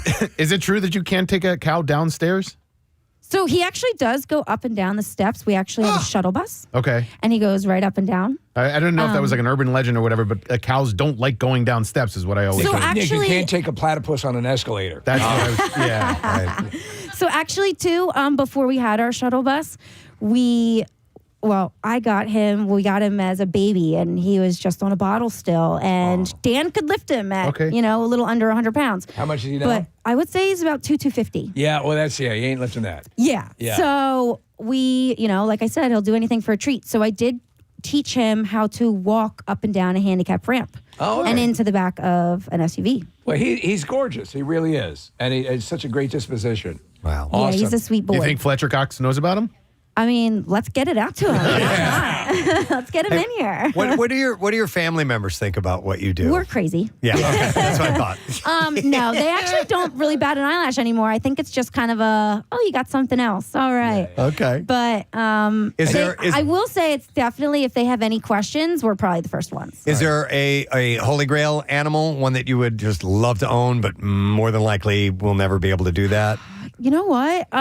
He was really high on my list. Honestly, they are definitely an investment. And there has to be something that's suitable for your ranch or your absolutely. I mean, like obviously a blue whale would be a get, but it wouldn't work out. I mean, it'd be. I wouldn't mind owning like a shark, but like an aquarium is a little larger of an area. We might need a little bit more acreage. Right. But no, he was definitely high on the list, and I'm sure you guys are all on social media, so you probably have seen them all over TikTok and people having them in their houses, and it's a lot of fun to have him. But definitely an investment, and we're looking forward to hopefully in the spring getting him a girlfriend. Well, we do have singles mixers. We do. I love it. Yeah. By the way, our head honcho boss, Joe Bell, just poked his head in the studio. morning. Hey, Joe, is this okay? Yeah, sorry about Yeah, can we do this? My new title is Zookeeper.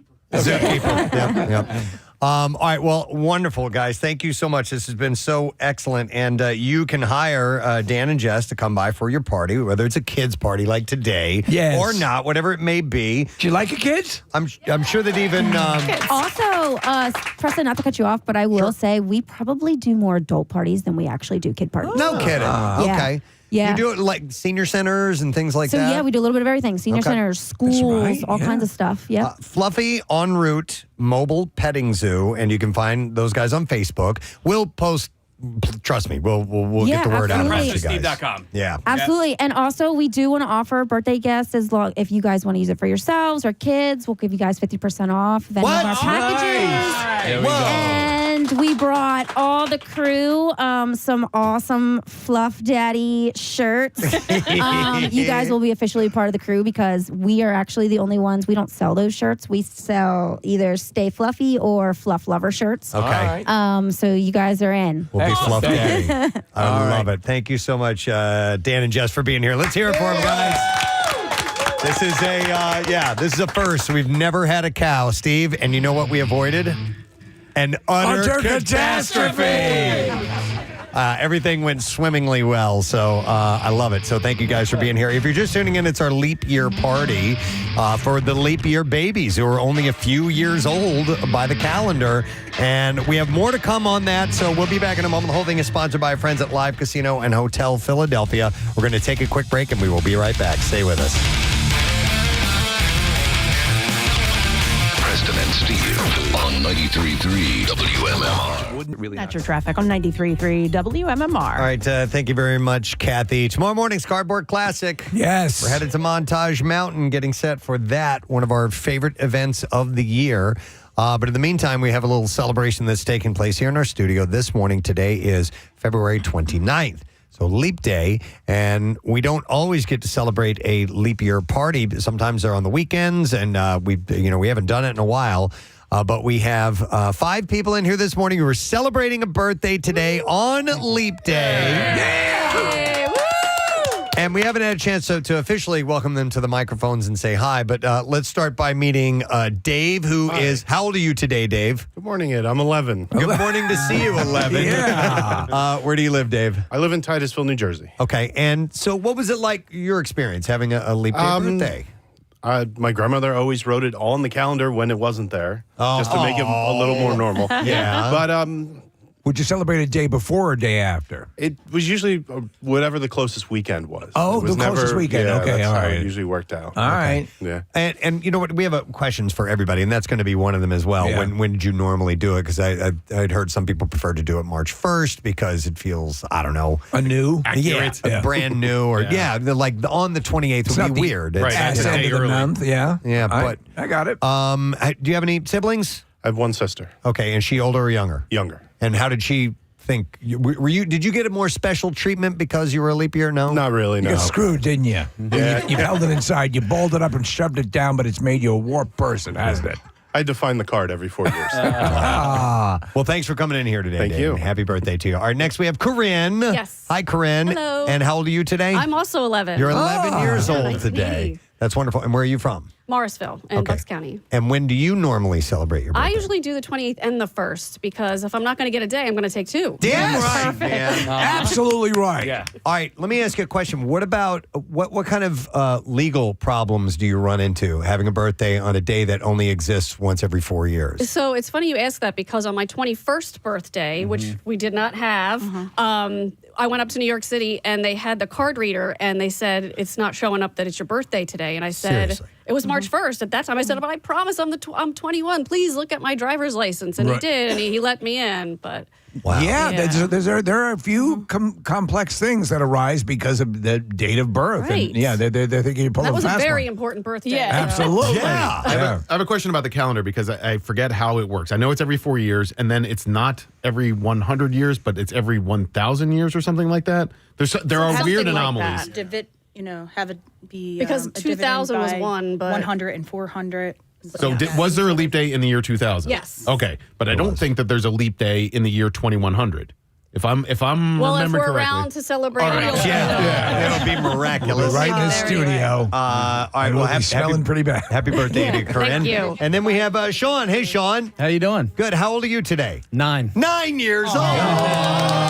You're the only single digit we have here today, I think. Proud to be here. Yeah. Where are you from, by the way? Originally from Delco, but I live in New Jersey now. Okay. And what were birthdays like? And we'll ask similar questions. When do you celebrate normally? I like to keep it in February, so I celebrate the 28th. And why is that? I like February. You like February? Is it a little scary being around older kids? They bully me a lot.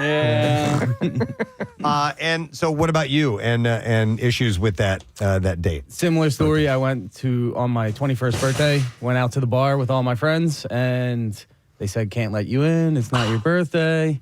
What day was it? Was it March 1st? Or? No, it was the 28th of February. Then it was. It wasn't your birthday. I know. Technically your birthday. Yeah. Did they end up letting it slide? Yeah. All right. Yeah. So I remember going to a bar on the 3rd of July at 10 o'clock because I was always told that you can go to a bar at 10 o'clock at night the night before your birthday, and they did. They let me in.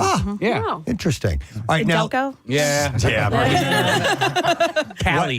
What? Somebody wanted you to say something? Yeah. Unleash the wolf. Unleash the wolf. Okay.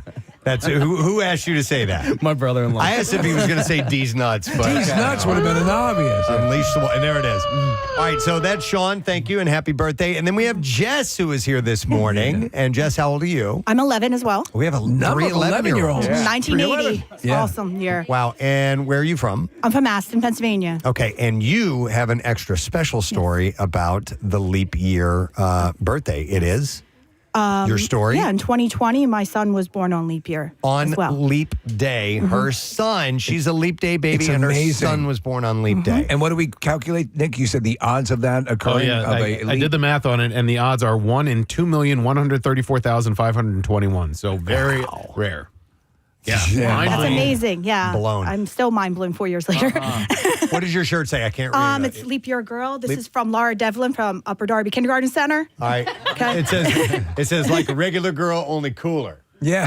I like that a lot. What about you and 21st birthday? Did you have an issue? Yeah, I was up at Penn State, Maine, and it says clearly on my driver's license it doesn't turn 21 until March 1st. And I'm definitely one of those, hey, I was born in February. This is my month. February is my month. I can't technically have it March 1st. So what other documents, or have you come up against anything else document-wise? Sometimes trying to put your birthday into certain places, like they really give you a hard time. They're like, nope, doesn't exist. And you're like, are you kidding me? Like just computerized things. Interesting. Yeah. I didn't think about that because a lot of times you have a scroll down date that you have to pull to enter your birthday, and sometimes you don't have that option. There's that option. I wonder at the point of birth, if so, just to because it is kind of special being a leap year, a baby, but. Would a parent be presented with the option to say, we're just going to say this date? And legally, is that a violation if you say it's not March 1st, but you say it's March 1st at the point of birth? Are you any of you lawyers? Can you help me out? Because it seems weird, right? It's this kind of null zone, but it's real. Yeah. All right. I think it's special. Yeah, it is very special. I mean, we're here. Totally, right? Who gets this? We don't invite people in for their birthdays like this. All right, thank you, Jess. Okay, Thanks for being here. And happy birthday to your son, Thank too. you so much. Oh, and Shout and Shelly, love you from Jam and Jess. All right. And then one last birthday child. It's Jen who is here this morning. All right, and Jen Limburger. Yep. And you live where I live in Harleysville. Yay. How old are you today? Oh my gosh, I'm a teenager. I'm 13 now. You're a teenager. Puberty. I know. Yeah. I act every bit of it. Yeah. Let me tell you something now. You watch out for those boys. Yeah. And Jen, I don't want to be awkward, but you're My starting shirt? to blossom. Yeah. You're starting to blossom. I mean, I know It's about freaking time. Actually, her shirt says, "Oh, the rarity of me, born February 29th." That's adorable. That's awesome. I love Thanks. it. And yeah, you live not far from where I'm at. And so are you, because your birthday is on the 29th in our little town of Harleysville, you kind of a local celebrity? No. I am now. What about you and issues with the date? Anything, birth date? Anything ever pop up like for your 21st or anything like that? I was thinking about that. For some reason, because I'm older than everyone else in this room, my license said 28th of February. So when I was in college, they defaulted to and then I 28th. was like, look, everyone, see, it says February. And then I proved my point that I celebrate February 28th. So yeah, at the very top, it said the 28th. Yeah. Okay. I don't know. Well, at least you were, so then because it said February 28th, you have not encountered a lot of problems. No. Okay. Do you and the family do something special when it does roll around the 29th? Besides, other than your standard birthday? Some like last year, 4 years ago, we went up to New York City. Moxie was doing free hotel nights for Loop Year babies. So, and I'm going again tonight. They did it again. Yeah. But 4 years ago I did that. All right, I forgot to ask that question. Are there special deals for birthday? Yeah. Really? Yeah, you got to hunt them down though. But Okay. I bet, yeah, if you did a search, deals for leap year babies, I bet you could find tons of stuff. Interesting. All right, well, thank you for being here. Thank you. Morning, Jen. Thanks for having us. All right, so we have a couple of games that we're going to play. We do. This morning. Anybody? Do you have anyone in particular you want to start with, Steve? We have two. We have. I kind of think the Piñata. All right, you want to do the Piñata first? Yeah. Piñata it is. All right. I'm a Piñata fan. We have two games. I know, Marissa, we weren't set for that, but we can. Did I screw things up? No, not at all. I wanted you to choose the order that we do this in. I'm a big Piñata guy. So, and Marissa is the queen of piñatas. Yes. Because her and her group that go to the Eagles games and tailgate, they a few years ago started this tradition of having a piñata at their event. So she's an old hat at this whole thing. So she has got blindfolds that we have. Right. Somebody's going to have to hold the piñata. Is that you? Casey's going to do it. And as you know, this always ends up on America's Funniest Home Videos because the holder of the piñata stick always gets clocked in the nuts. All right, Marissa, and I'm sorry to spring this on you, but how do you guys at your tailgate usually work the piñata? Because we didn't talk about this ahead of time. I mean, we hold it. There is a little bit of like teasing where you like pull it up and down. But will you? Do you get a certain amount of swings at it? Do you get a certain amount of time swinging at it, or do you guys just not care usually? We're pretty vicious, and you get like one big whack that everybody laughs at because you've missed, and then you just are so embarrassed. We have just one piñata though, right? One Do you piñata. want to use the bat or the sword? To break this? We better go with the bat.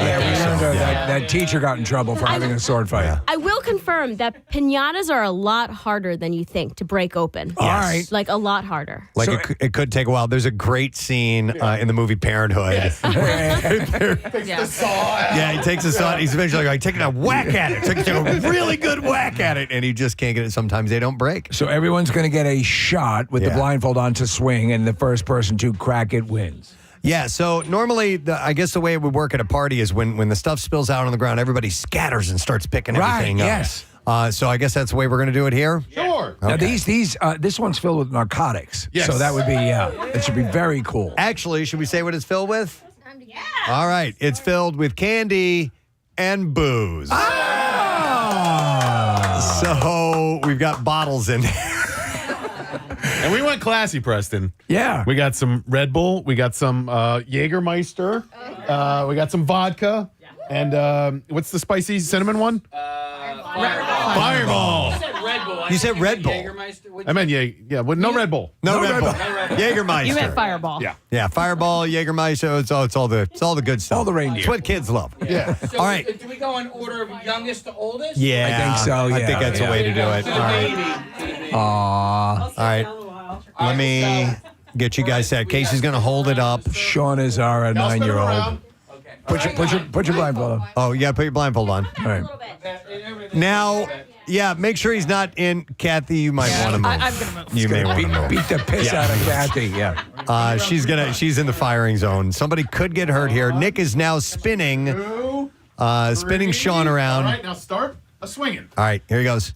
Oh my God! Hold it! Stop! Okay. Hang on. Listen to Casey's voice. This is not planned out well. All right, Casey. All right, Casey, put your goggles on. All right. Okay. Feel it? All right. Okay, go ahead. Now swing. Yeah! One swing. All right. One more. Give it one more. One more. Next one up. For everybody.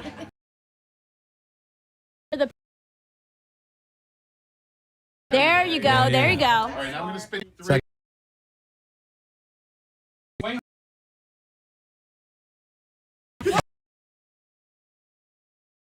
That's the wall.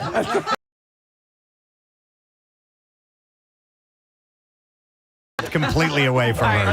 She couldn't see it at all. All right, now you get 3 swings. Okay. All right, great. Okay, now. Here we go. Oh my God! Did she hit Casey? She hit his hand. That's what he gets for taking it away. Dude, she. Oh my God! Oh my God! She destroyed his hand. I had it coming. I had it.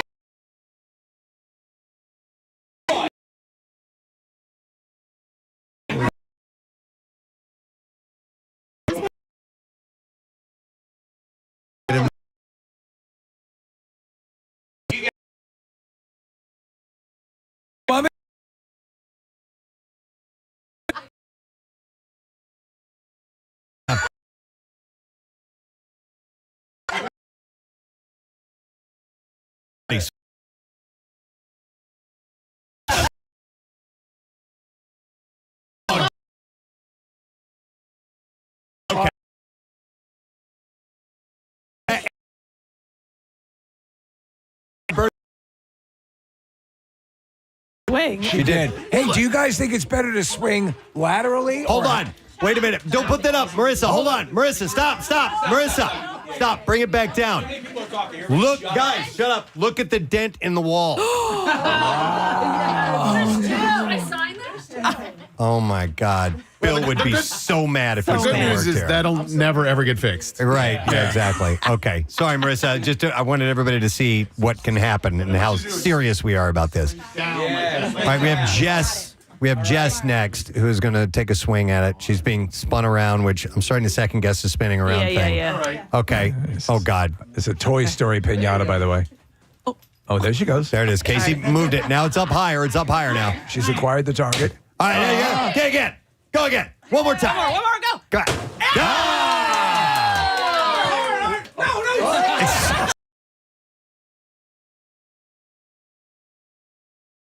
More swing. Don't go any closer. All right. Oh! It's open. Go. Go ahead, kids. Go ahead. There's Look booze. at all the candy and Booze for everyone. And now there's a stampede of people grabbing liquor bottles off the Kit ground. Kats. And What is it? Oh, we lost the Jaeger. what's that, Case? Probably shouldn't have went with glass bottles, Nick. I went with plastic I went bottles. with plastic bottles. Now, in hindsight, the glass would probably have more rigidity or maybe a little firmness to it and wouldn't break. Did we break a few bottles? I was specifically told to get plastic bottles, so that's what I did. I can't smell the booze from here. Wait. Oh, yes. Jägermeister. Jaeger. All right. All right. Well, Case, how's your hand, buddy? Is it okay? I think I'll be all right. It was a wiffle ball bat.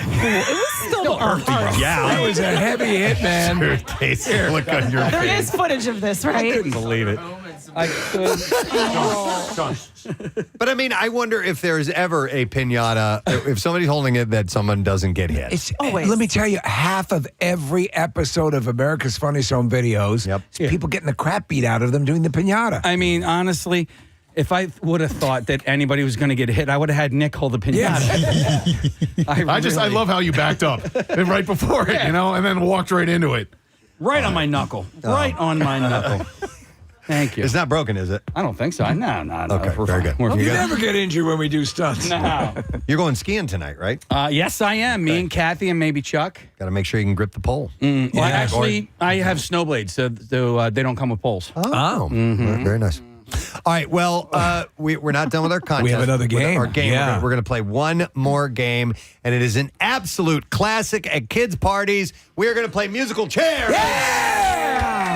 In the studio with our 5 birthday kids, and we are going to give away to the winner a pair of tickets to see Cage the Elephant at the Mann Center, September 6th. It's a Friday. Tickets go on sale next Friday, the 8th, by the way, 10 a.m. Via Ticketmaster.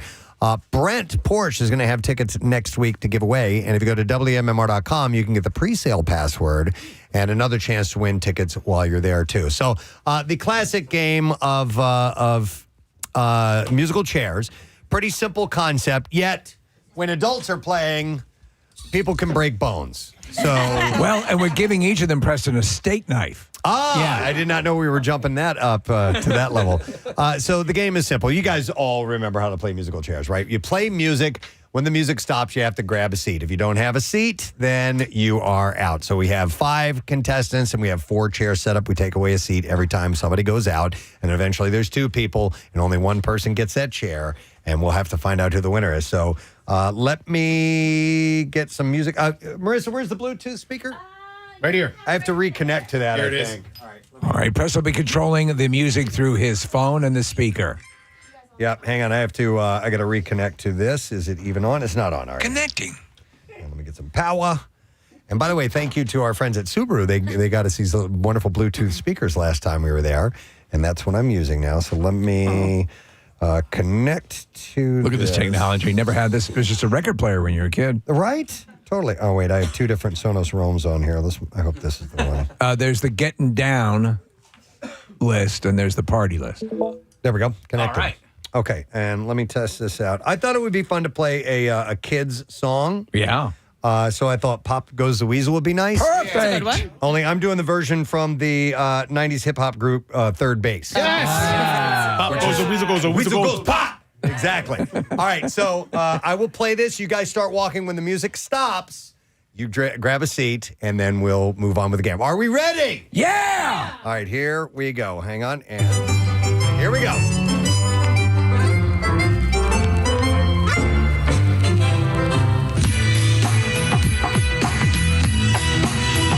Keep it a good cadence. Goes the pop, goes the wine, and the weasel. I see the empty pocket needs a refill. I got a squad with a list of complainers. I should have started rape. Rappers against phony entertainers. So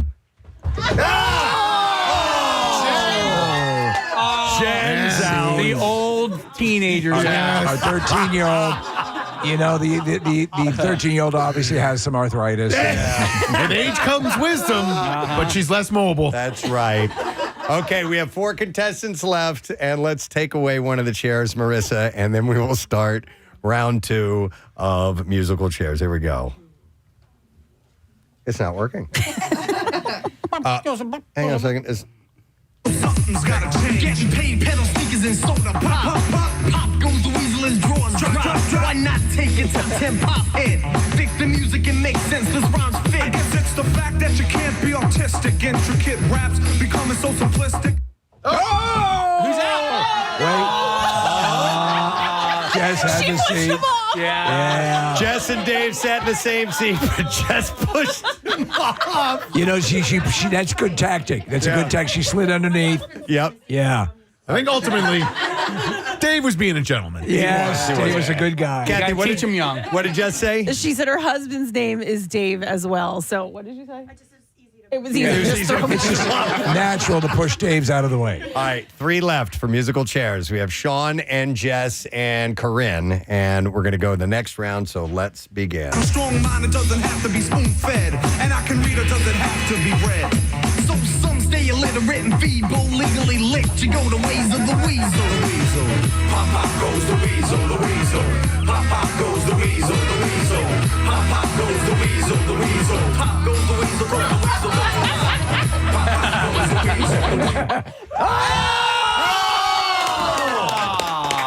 Sean is out. Jess and Corinne remain, and only 1 chair left. Sean tried to pull the chair away from her. So, by the way, hey, Jess and Corinne, you guys are both born on the same exact day. What time of the day were you guys born? 8:32 a.m. 11:30. Okay. All right, so Corinne's older. Okay, All right. Corinne's just slightly older. All right. They're trash talking. All right. 1 chair left, 2 contestants. This could get ugly. Here we go. Pop, pop goes the weasel, the weasel. Pop, pop goes the weasel, the weasel. Pop goes the weasel, cause the weasel goes pop.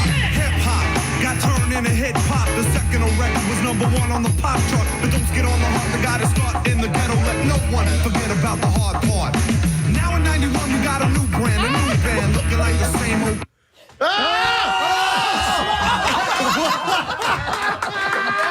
She grabbed the chair and fell over at Corinne. There's a fight! Wow. Okay. So I don't know how we ruled that. Well, Preston, if you tackle the chair, I think you win. She picked up the chair, tried to move it, and fell on top of it. Steve, she ended up on your side. She did. She was on my side. She grabbed the chair and then fell over the chair. And then at one point, Jess was sitting on her. Who wins? So I don't know. Is that a violation of It's bad cricket. to move the chair? Yeah, but you ain't cheating, you ain't trying. Okay, should we do as a tiebreaker like rock, paper, scissors? Yes. Or something like that? Yeah, rock, Okay. paper, scissors, you guys. Okay. We'll do a fair... Unless one of you concedes that we consider that a tie. I mean, can I be a judge here? Yeah. Corinne hit me in the hand with her bat. No. Can we disqualify her? You're for bringing that? in luggage. I don't know. Corinne touched, like she got on the chair first. Did she move the And chair, then though? Jess sat on top of Corinne. Did Corinne move the chair?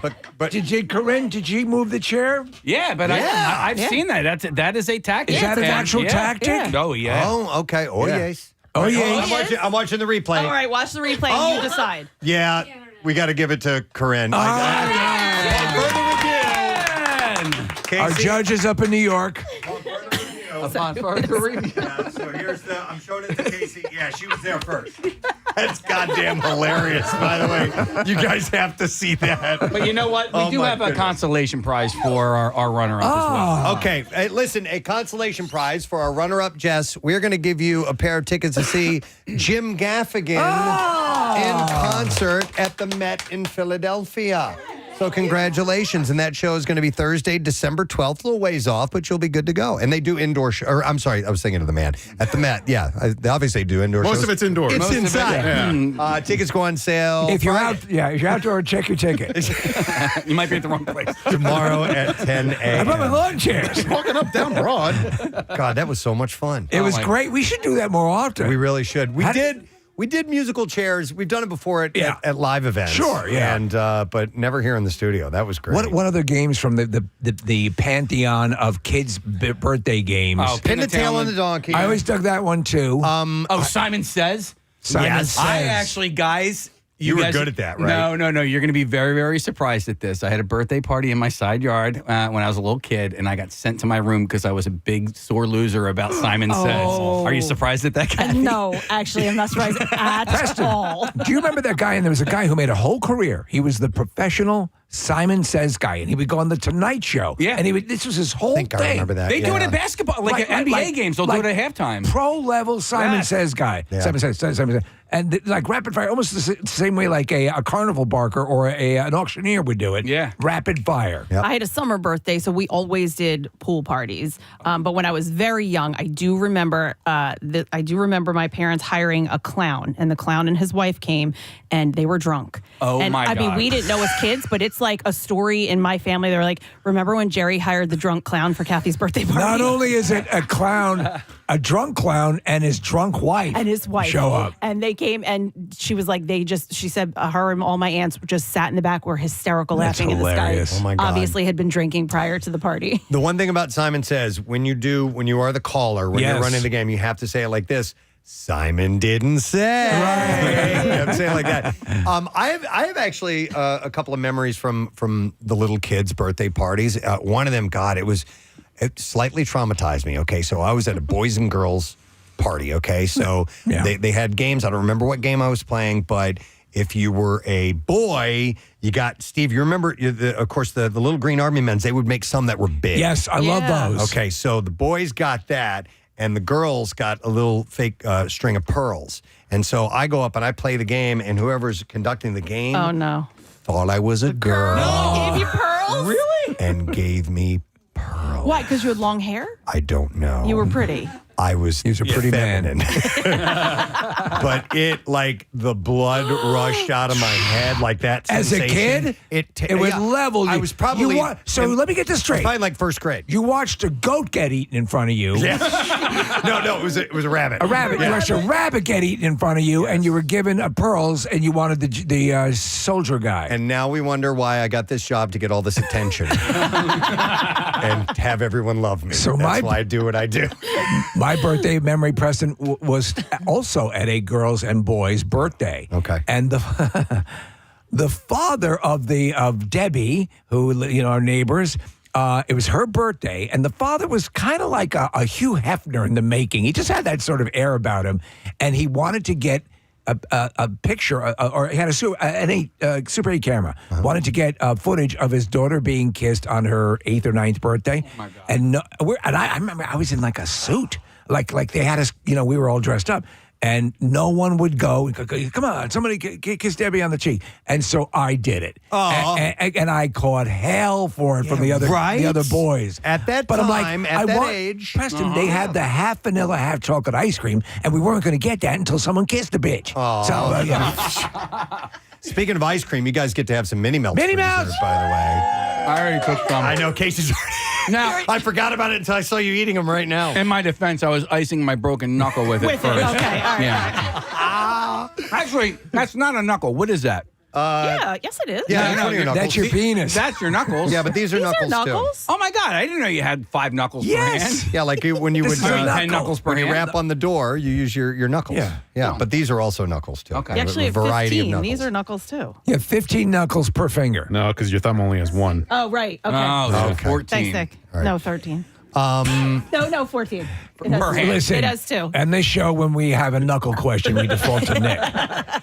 Knuckle Nick. One time, speaking of birthday party memories, I dabbled a little bit with magic when I was a kid. Yes. And so I stylized myself as a master illusionist. I was not. I've been there at all. But I was hired by a neighbor to come over and entertain the kids, and I was probably in like 6th grade, something like that. And I had a few props that I actually talked my parents into buying. So I had I had the pan that you would it would be empty, and I'd throw a flash paper in, and it would catch on fire, and then put the lid on, and then open it, and then you put the lid off, and oh my God, it's full of candy. Yeah, that thing was pretty awesome. I did. It was that. cool. And I had another empty tube where you would reach in and pull out scarves and things like that. But I made up my own trick. Okay, I made up my own illusion, and this was it. And I think I've told you guys this story before.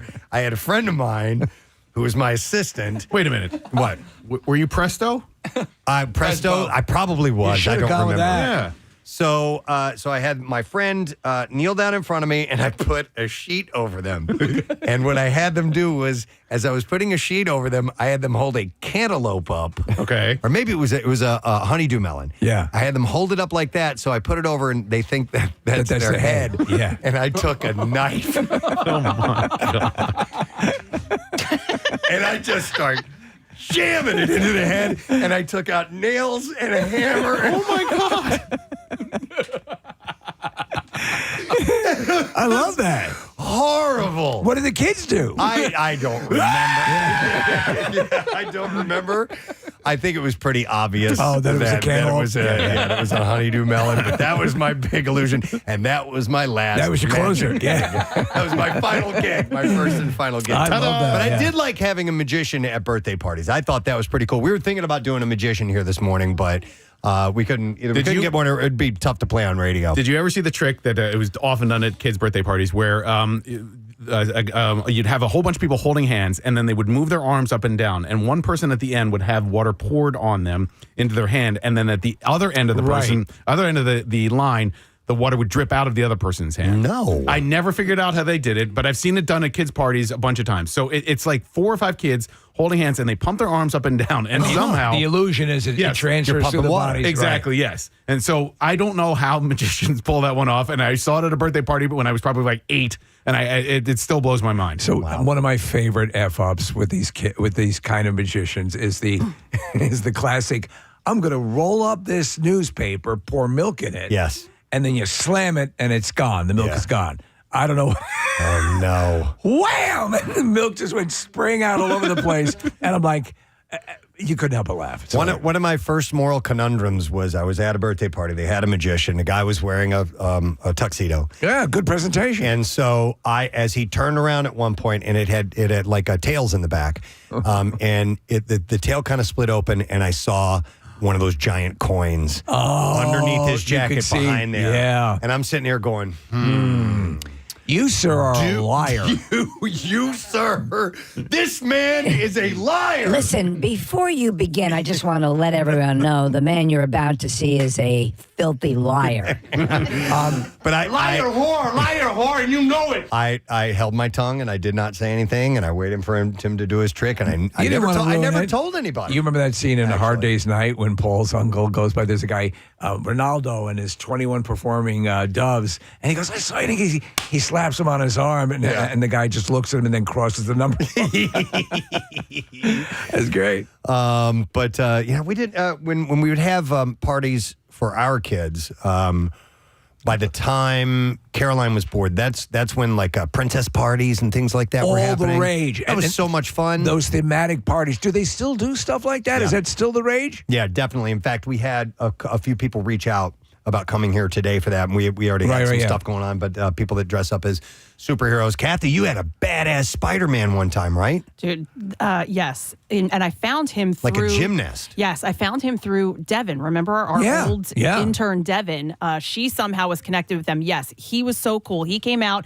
He was doing backflips all over the backyard. The kids were screaming, it's the real Spider-Man. When he left, he got on the roof of the car, and someone else drove him away. Shut up. Yes. They were like, he's on the car!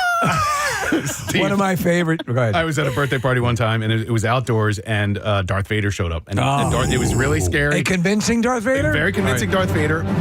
But there's a punchline to the story. And he brought lightsabers, and all the kids got to have lightsaber battles with Darth Vader. And the music was playing. The Imperial March was playing in the background. It was very impressive. And the kids were able to use the Force and take Darth Vader down. So the party wraps up, and Darth Vader walks away from the park, and he gets in a Honda Civic and drives out of the parking lot. I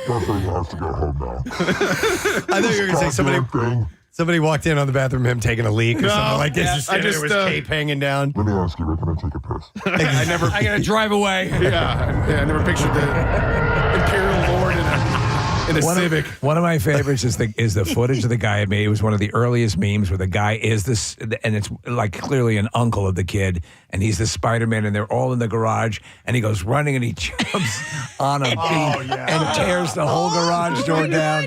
Oh, it's hilarious. I had a Power Ranger once also come to Jace's birthday party, and he was so juiced up that his costume didn't Velcro in the back. Oh. So he was like busting out of the costume. It was like a steroid dude? Yeah. What are you guys talking about over there? No. We're just love saving you those so for much. tomorrow. The rest Okay. of what All we right, have thank for you. tomorrow. I thought you guys were going to continue on. I'm clearly asking him questions about the show over here. So They were listening in on our conversation.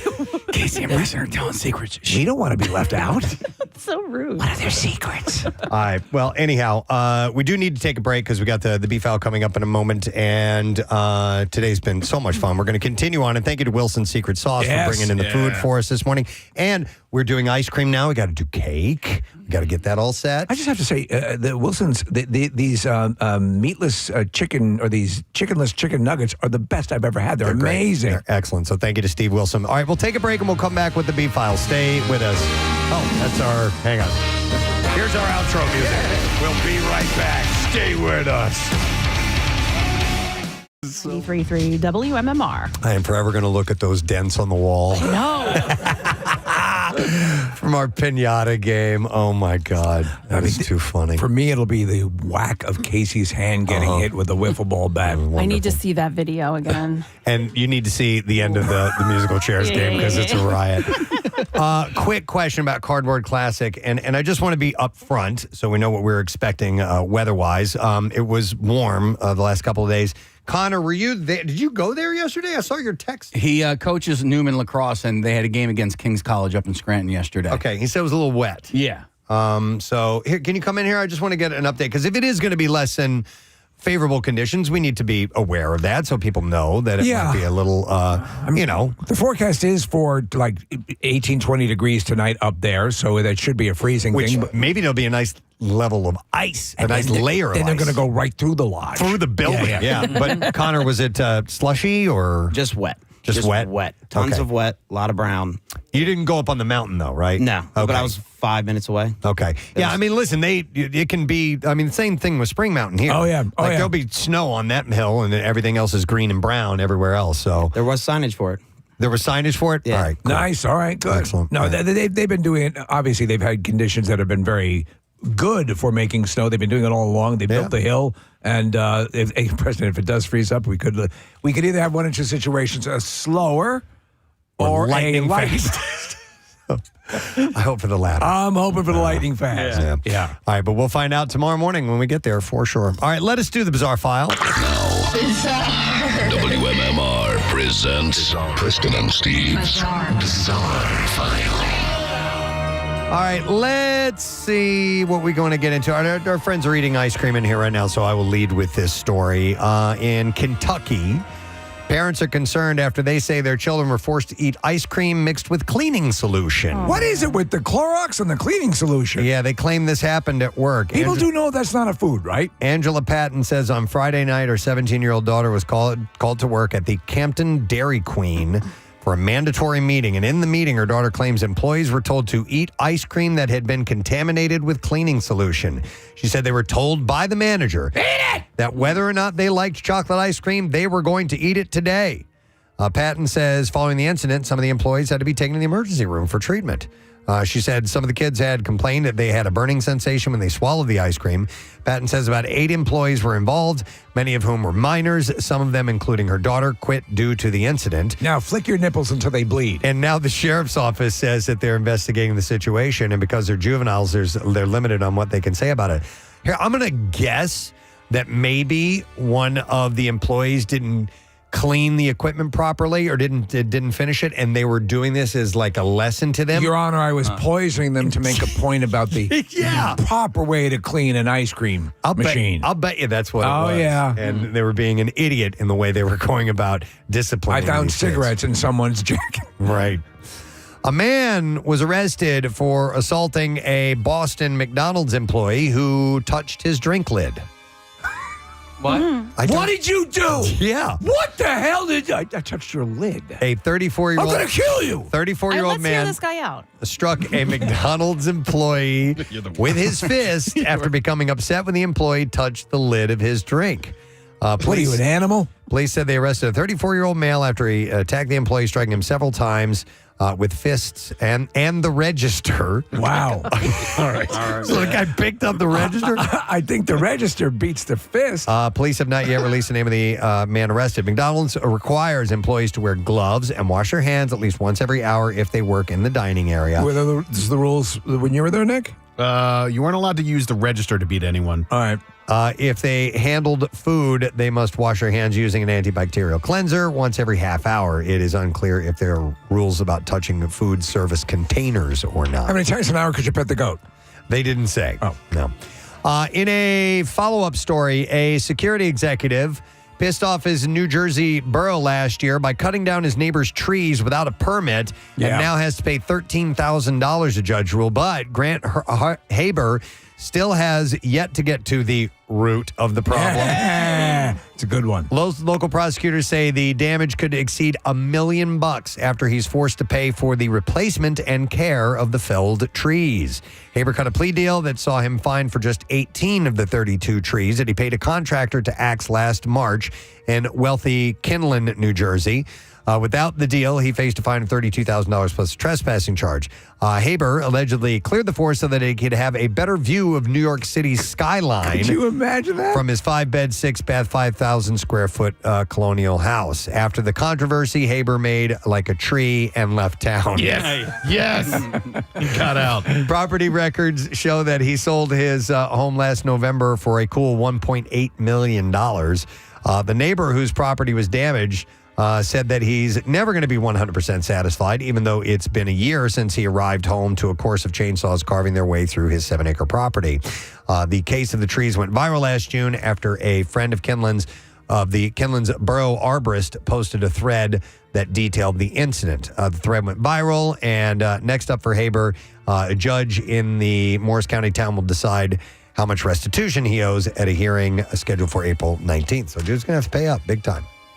The Paris Metro seeks to reduce delays due to fainting passengers. Now, I've never heard of this before. So apparently what happens, and fairly regularly in Paris, is that traffic will be disrupted due to a fainting traveler. A commuter passing out on the French capital's underground causes the train to stop and to wait for rescue services and provokes delays of up to 45 minutes along the line. So they were. What the hell's going on down there? Yeah, so, and listen to this. There were on average, 10 such incidents a day in 2018. Is there poor ventilation? There is. If, in the summertime, if you're down there, it gets really, really hot. Oh, well, and I could see that contributing to the problem. I fainted on the Eiffel Tower one time. Remember that? This little child with a huge head needs medical care. And this includes because panicked fellow travelers sounded a danger alarm that causes the train to grind to a halt on the track, sometimes in a tunnel. 98% of the cases announced to passengers on the metro as malaise voyageur were mild dizzy spells as well. I do remember, because I was only in Paris for a day, but I remember getting on the train with my cousin and him being overwhelmed because of how crowded it was on that particular. Packed in. Did you remember it as being overly warm? I don't remember it being overly warm, but I remember it being like, I'm like, what? And it was uncomfortably crowded. But with the Paris Olympics just months away, the head of the Paris region on Tuesday said the old policy of keeping unwell passengers on board is going to be scrapped. They said when passengers feel unwell, we will no longer stop the train. Can't they just push them off? What we need to do is get the person out of the train so that they can be treated on the platform. You sit on the rails. And they said a new standard emergency response plan has been validated. So they would just keep them on the train, and then they would cause everybody to wait up. In fact, some social media users have poked fun at the announcement with GIFs, including one of a man being thrown into a dumpster. Casey, we were there in November, right? For that Eagles game? November, November. Yeah. I've been in it in the summertime, and it's oppressive and gross. All right, one last story. No, let me go with this one. If you can get your hands on a Stanley Cup, and when I first saw this, I thought it meant the Stanley Cup, the NHL Stanley Cup. No, it means the Stanley Cup. The cups that you drink from. If you couldn't get your hands on a Stanley Cup, you might be able to pay to take a selfie with one. Oh, my God. Some Stanley owners are charging for the opportunity to hold a cup and take a picture with it. Put a bullet in my head if that ever happens. A January 9th Facebook post is offering the service of $10, while another post asks for $20 to pose with the coveted pink cup and $10 to snap a photo with the white one. If you don't want a selfie, you can also shell cash for a photo of a Stanley. One Redditor found a listing selling pictures of the tumbler for $150. Come on. This is going to have to end soon. Yes, it The will. next thing will come along. All right, and there you go, your bizarre file for you this morning. All right, we'll take another break. We'll come back in just a moment or two. We have the lesson question, the trash and music news on the way, so stay put. We'll be right back.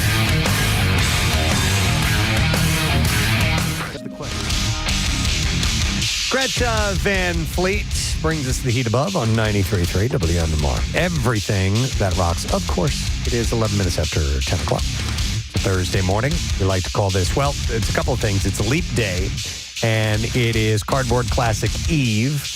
It's almost No Sad Bro Friday.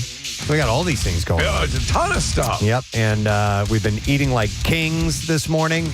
Wilson's Secret Sauce for our Leap Day babies brought in hot dogs and chicken fingers. This would really make for a hell of a kid's birthday party. And meatless chicken nuggets, which are really good. The best I've ever had. And we also have a cookie cake and cupcakes and mini melts ice cream. We just cut the cookie cake. Oh, we did? Yeah. Beautiful. All right, and what else? Oh, and I wanted to thank Live Casino Hotel Philadelphia. What? What are you laughing at? Laughing at my reaction to the cookie cake. I want to go get some. Okay.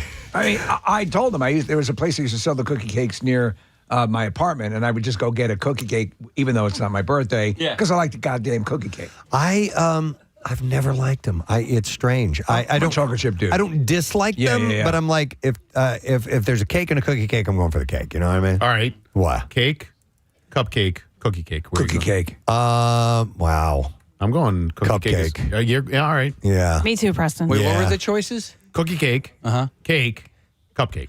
Or ice cream cake? I'll go with ice cream cake. Well, shoot. Well, that wasn't part of my original Or case, trilogy. a piece of everything on one plate. Nick, add ice cream to your list now. All right, Ice cream Casey, cake. I have a question for you. Yes. All right, so cake, cookie cake, cupcake, or wait for it, ice cream cake. Cookie cake. Ice cream cake. Or pie? Ice cream cake. I'd go ice cream cake. Too. Yeah. All right. Casey you learned left from the my family that you can buy an ice cream cake even when it's not someone's birthday. I didn't know you could do that. I had no idea. That's what I do. Yeah, that's how I buy cookie cakes. And the guy would ask what I wanted on it. And I would say my mouth.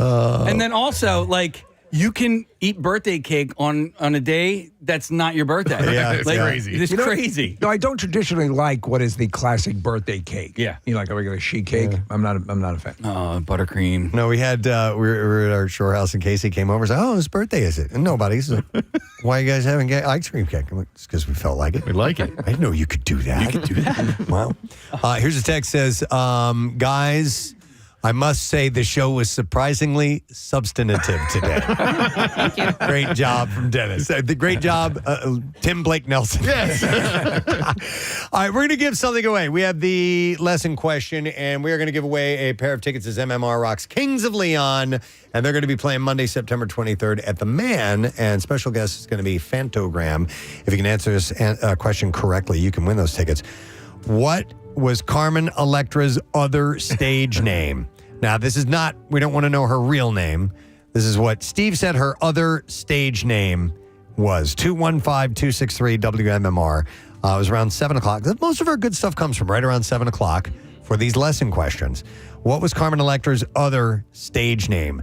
215-263-WMMR. Call if you heard and you know it, because we got a prize and we're going to do the trash while you're calling. The trash business is a gold mine. 93.3 WMMR with Preston and Steve's Hollywood Trash. Brought to you by Natural Lawn of America. Natural Lawn has been creating green lawns quickly, more naturally, and with fewer weeds since 1987.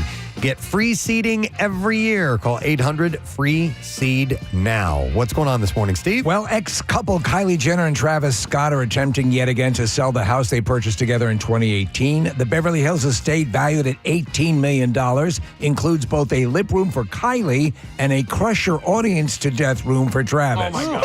Hey! Kristen Cavallari, seen with her boyfriend, Mark Estes, at LAX after returning from a steamy vacation in Cabo. Estes, a male model, told paparazzi that he had, quote, flued on a sky choo-choo. Oh, my God. And finally, Drea J. Montero says she was seconds away from bankruptcy and was then able to pay off her whole mortgage and her bills just hours after activating an OnlyFans account. Now, Mateo is quick to clarify that unlike many other OnlyFans sites, her subscribers also get to see her butthole. Whoa. That's your Hollywood Trash. All right, keep that handy. We're going to go to our caller and see if we can get an answer. We're going to find out if you know what Carmen Electra's other stage name was. 215-263-WMMR. We will go to Dave and try to get the answer. Hi, Dave. Good morning. Hey, Guillermo del Toro. Yeah. Javier Bardem. No, it's Benicio del Toro. What did he say? Guillermo del Toro. That's how you say goodbye. Well, he's from Spain. Benicio del Toro is hello. Guillermo's a great director, though. All right, what was Carmen Electra's other stage name? Gummy Butthole. Yes. You got it, Dave. Hang on the line. We'll get your information, bud, and we are going to set you up with a pair of tickets for Kings of Leon. The Can We Please Have Fun tour, Monday, September 23rd. The Man Special Guest Phonogram. Tickets go on sale tomorrow at 10 a.m. via Ticketmaster, and you go to WMMR.com for the pre-sale password for today, and yet another chance to win tickets, so do that at WMMR.com. We'll get to music news. Now, Preston and Steve's Music News on 93.3 WMMR. Yeah. So, Garden Lodge, the cherished former residence of Freddie Mercury, has hit the market for the first time since his 1991 death for offers above $38 million. That place looks beautiful. Yeah, so he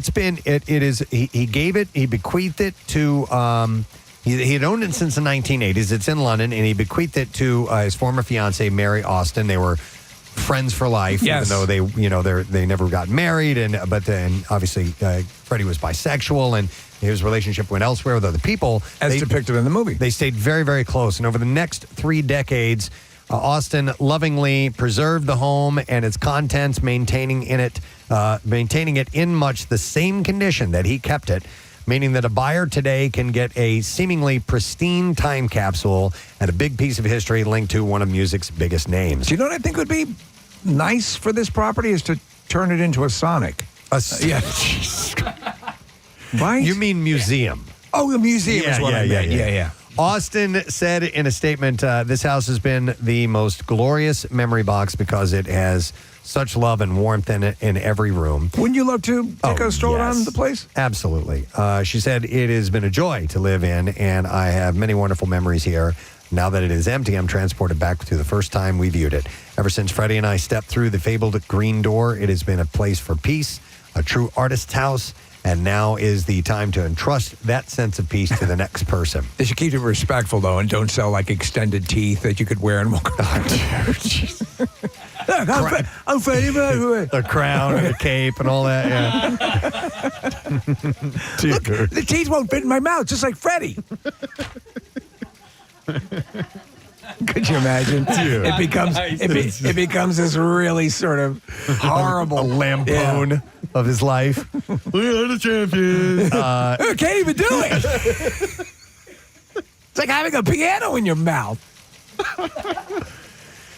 It's located in the affluent enclave of Kensington, and it served as his sanctuary for the late musician. Constructed in the Neo-Georgian architectural style. I know it well. Dates to 1907. He stumbled upon Garden Lodge in 1980 and bought it on the spot. Inside the house, it exudes a grand yet comfortable ambiance, affectionately referred to by Mercury as his country house in central London. Is it on Zillow? I don't know. You never know. It honestly might be. But it goes through the details of the entire home, and it just sounds really cool. Obviously, he decorated it and had architects kind of change it, suit it to his style, which you can imagine is very grand and awesome. Yeah. No, I would love to see that. I mean, if you stop and think, I mean, obviously Elvis is Elvis, but you go see Graceland, you'll go through different, houses, and Freddie Mercury certainly is how iconic can you get? Yep. Even with those choppers. The Eagles might be stepping in to replace U2 as the Sphere's next big legacy act. That is, if they can hammer out negotiations that they're currently involved in. This is according to TMZ. They said they have sources with direct knowledge that say the iconic rock band are in active discussions right now to potentially serve as forthcoming talent to fill in. That would be a great fit. That's your favorite concert of all time, is it not? It is. It's the most. It was the one where I'm like, this is really special. All the music was wonderful, and it was performed, I mean, to an absolute perfection T. I mean, it's an amazing performance. So, who is working as the permanent Glenn Frey now at this point? Who's singing? Vince Gill. Is it Vince Gill still the guy? Oh, wow. Yeah. Okay. From what I understand.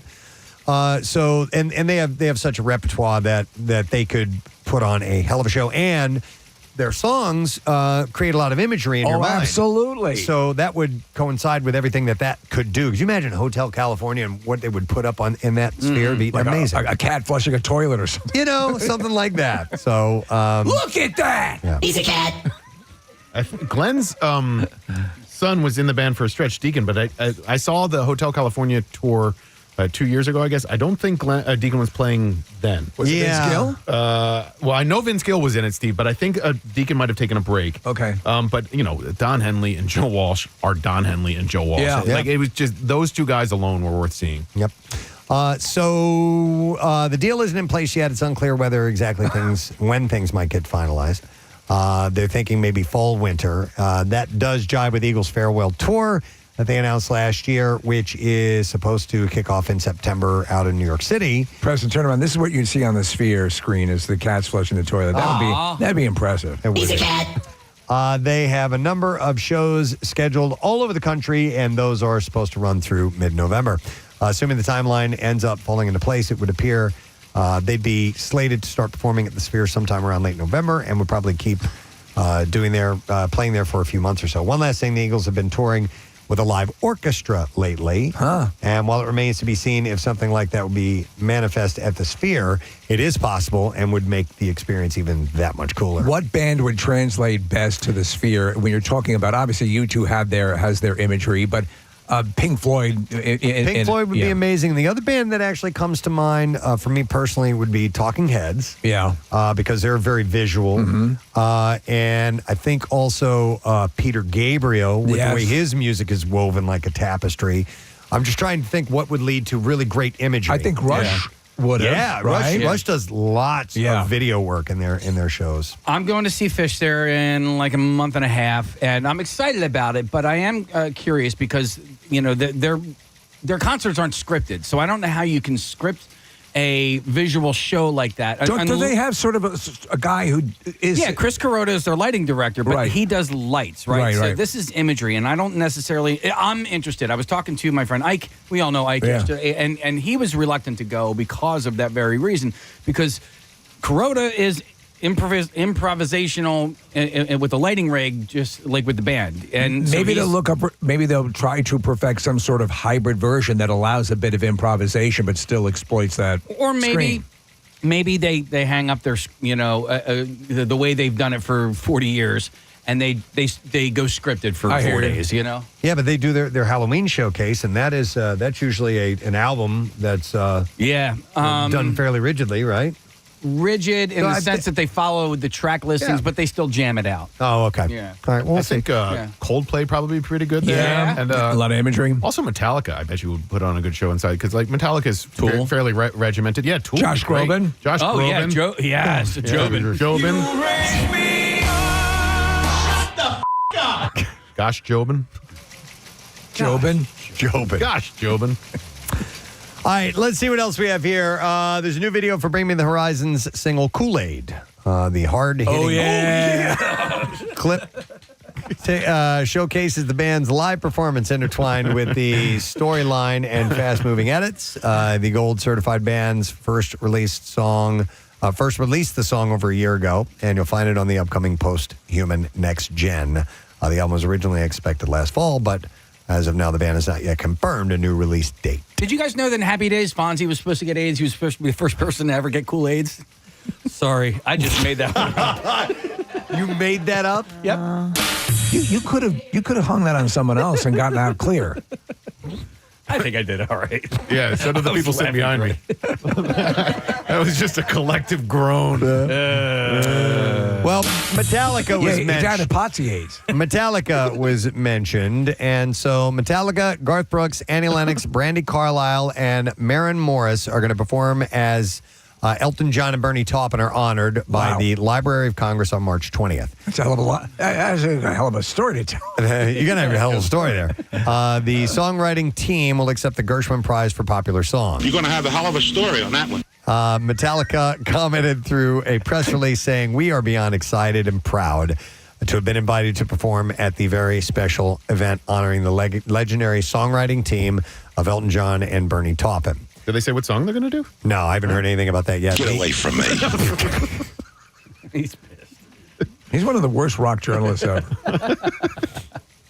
I want to fight you. The invitation-only event hosted by Billy Porter will air on PBS beginning April 8th. Elton John and Bernie Taupin have been writing partners for 56 years. Crazy. One last thing, singer Sebastian Bach is going to hit the road later this year for an international tour with dates in Latin America and North America. He's playing International House of Pancakes. He is calling it the What Do I Got to Lose Tour. And tickets are on sale now. He will be playing at Parks Casino in Bensalem on May 18th, by the way. All right, and that's the last story. That's it in music news, which means we can go ahead and take a break right now, come back in just a second, and get ready to wrap our program up. Pierre Robert will be along shortly. Make sure you collect that letter because we've got one more to go from Cardboard Classic tomorrow. We'll be right back. Stay with us. 93.3 WMMR. Music from Third Eye Blind on the President Steve Show. Jumper, leap day, jump, leaper, jumper. There you go. It all makes sense if you stop and think about it. For our leap year babies who were here this morning. I failed to mention something in music news. I apologize. Kyle's band, the FM Band, has got a gig on Saturday night. They're going to be playing at the Center Bar at Live Casino. They're in demand. Yeah, they're a great band. So 9 o'clock Saturday night, Live Casino, they will be performing. So don't miss the FM Band and the great Kyle Mack singing in there. But I'll hit that again tomorrow while we're at Cardboard Classic. A thank you, by the way, to Live Casino and Hotel Philadelphia because each one of our leap year babies gets a night stay there.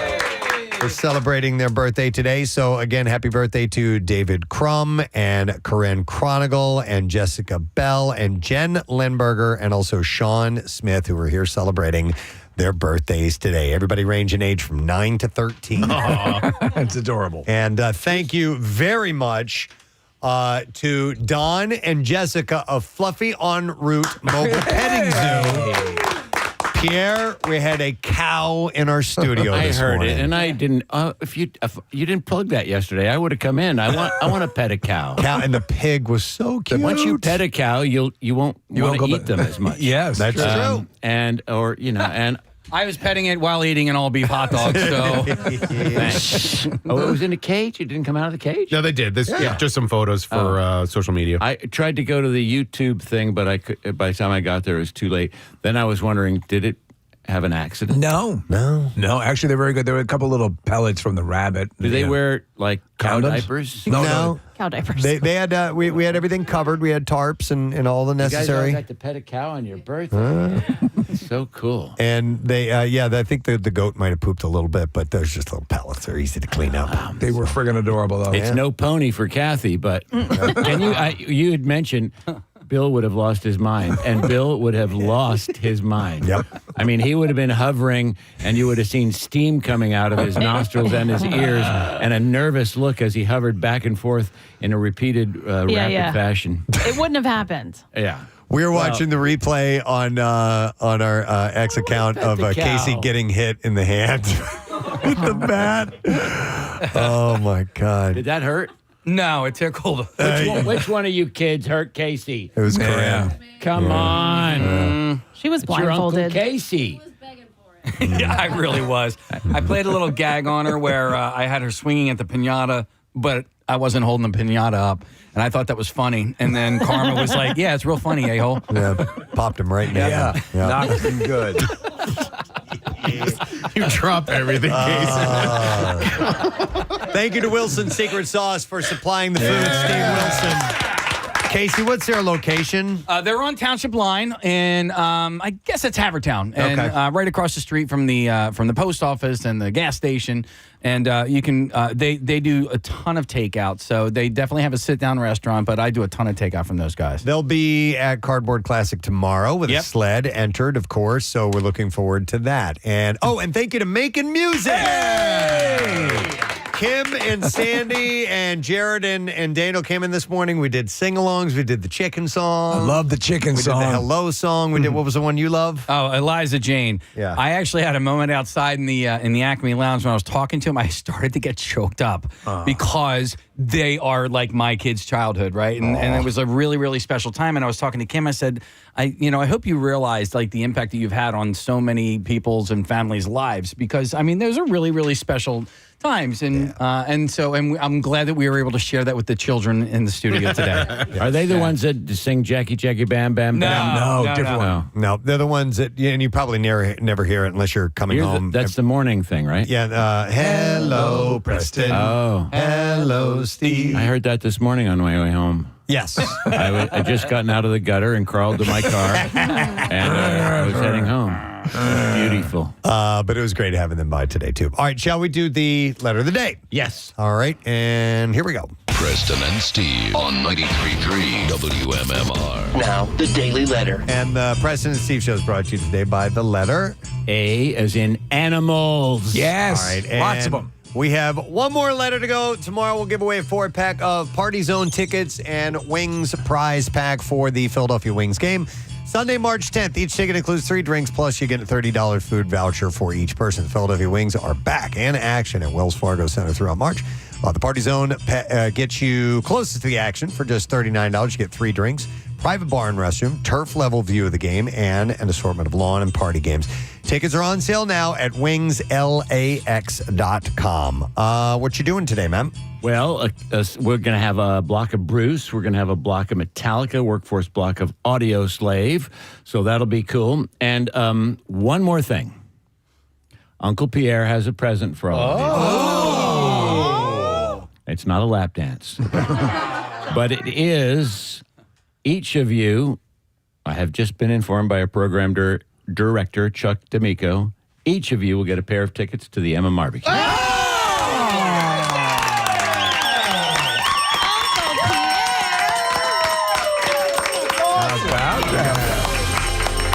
Now, ladies and gentlemen, Pierre has just been generous. Now, wait a minute. Everyone all together. Thank you, Uncle Pierre. Thank you, Uncle Pierre. There we go. Pretty good. I think you could have done better. But here's the deal. We have no idea when it is. We have no idea if we even have a band. But whenever it comes around, you guys will go. It might be in another 5-6 years. Maybe it'll be this year.